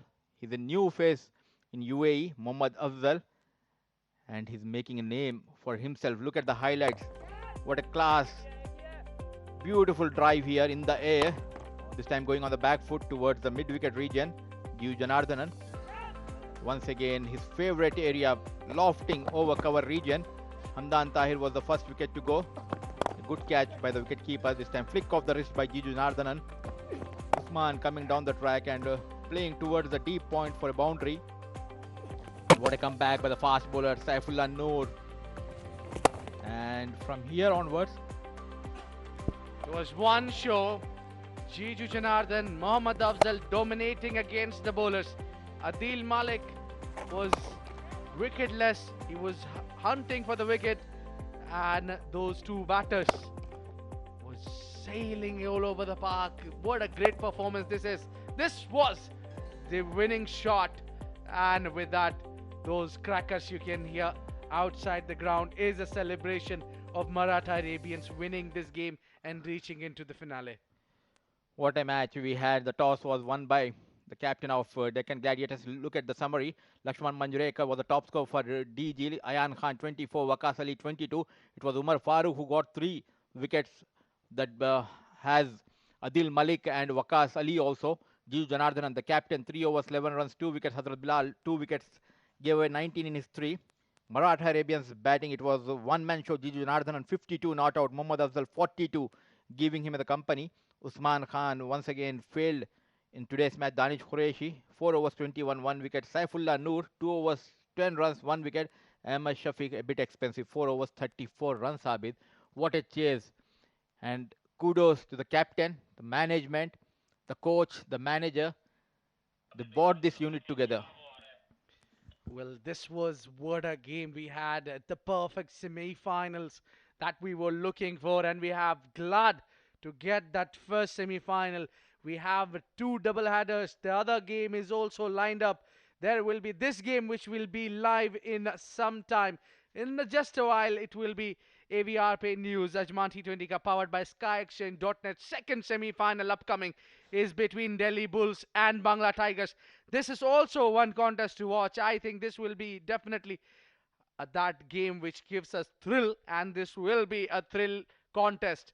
Both the teams have fought well, entirely dominated in the standings to reach to semi-finals. They were comfortably reached semi-finals, went against each other also, but today is the day. What matters the most when they will come against one another. Delhi Bulls, this is the most runs for the tournament, and Jiju Janardhan getting back to his position where he was earlier. Jiju Janardhan, the top scorer so far of the tournament, the captain of Maratha Arabians, with 237 runs and a strike rate of 133. And Mohammad Afzal, his teammate, both those heroes for Maratha Arabians, stands in top 5. And Amir Hamza is there. Mohammad Usman from Delhi Bulls is also amongst the top scorers. He's with 184 runs in the top 5. Sagar Kalyan for the Bangla Tigers is also at number 2. So let's quickly, we'll go towards Faizan, who's with the captains and man of the match for the post-match presentation party. If off to you, Faizan. Well, we have come to the culmination of this fantastic first ever AVR Pay News Ajman T20 Cup powered by SkyExchange.net.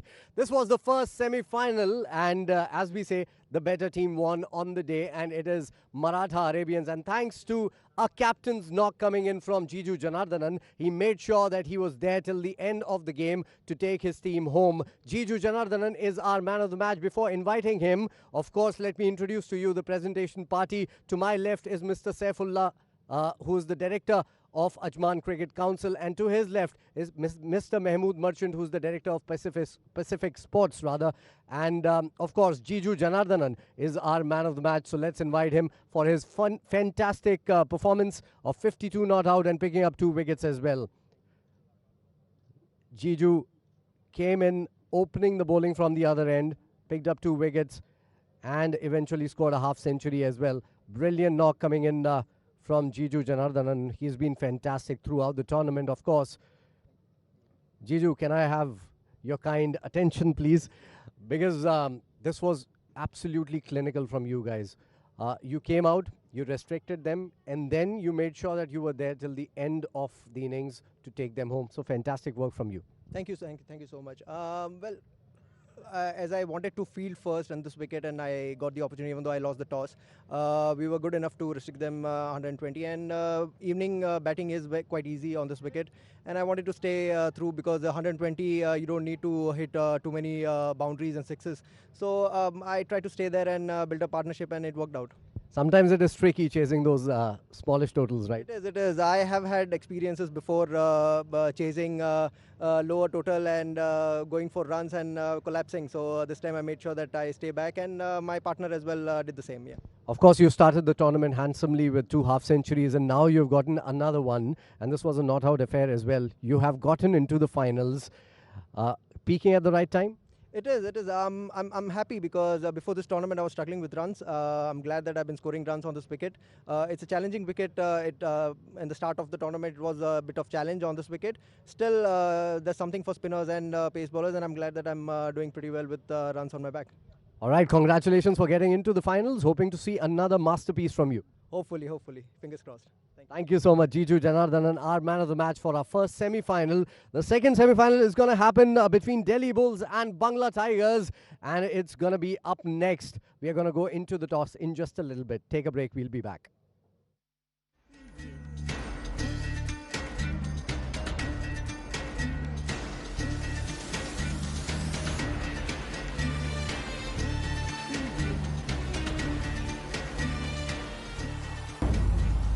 AVR Pay News, Ajman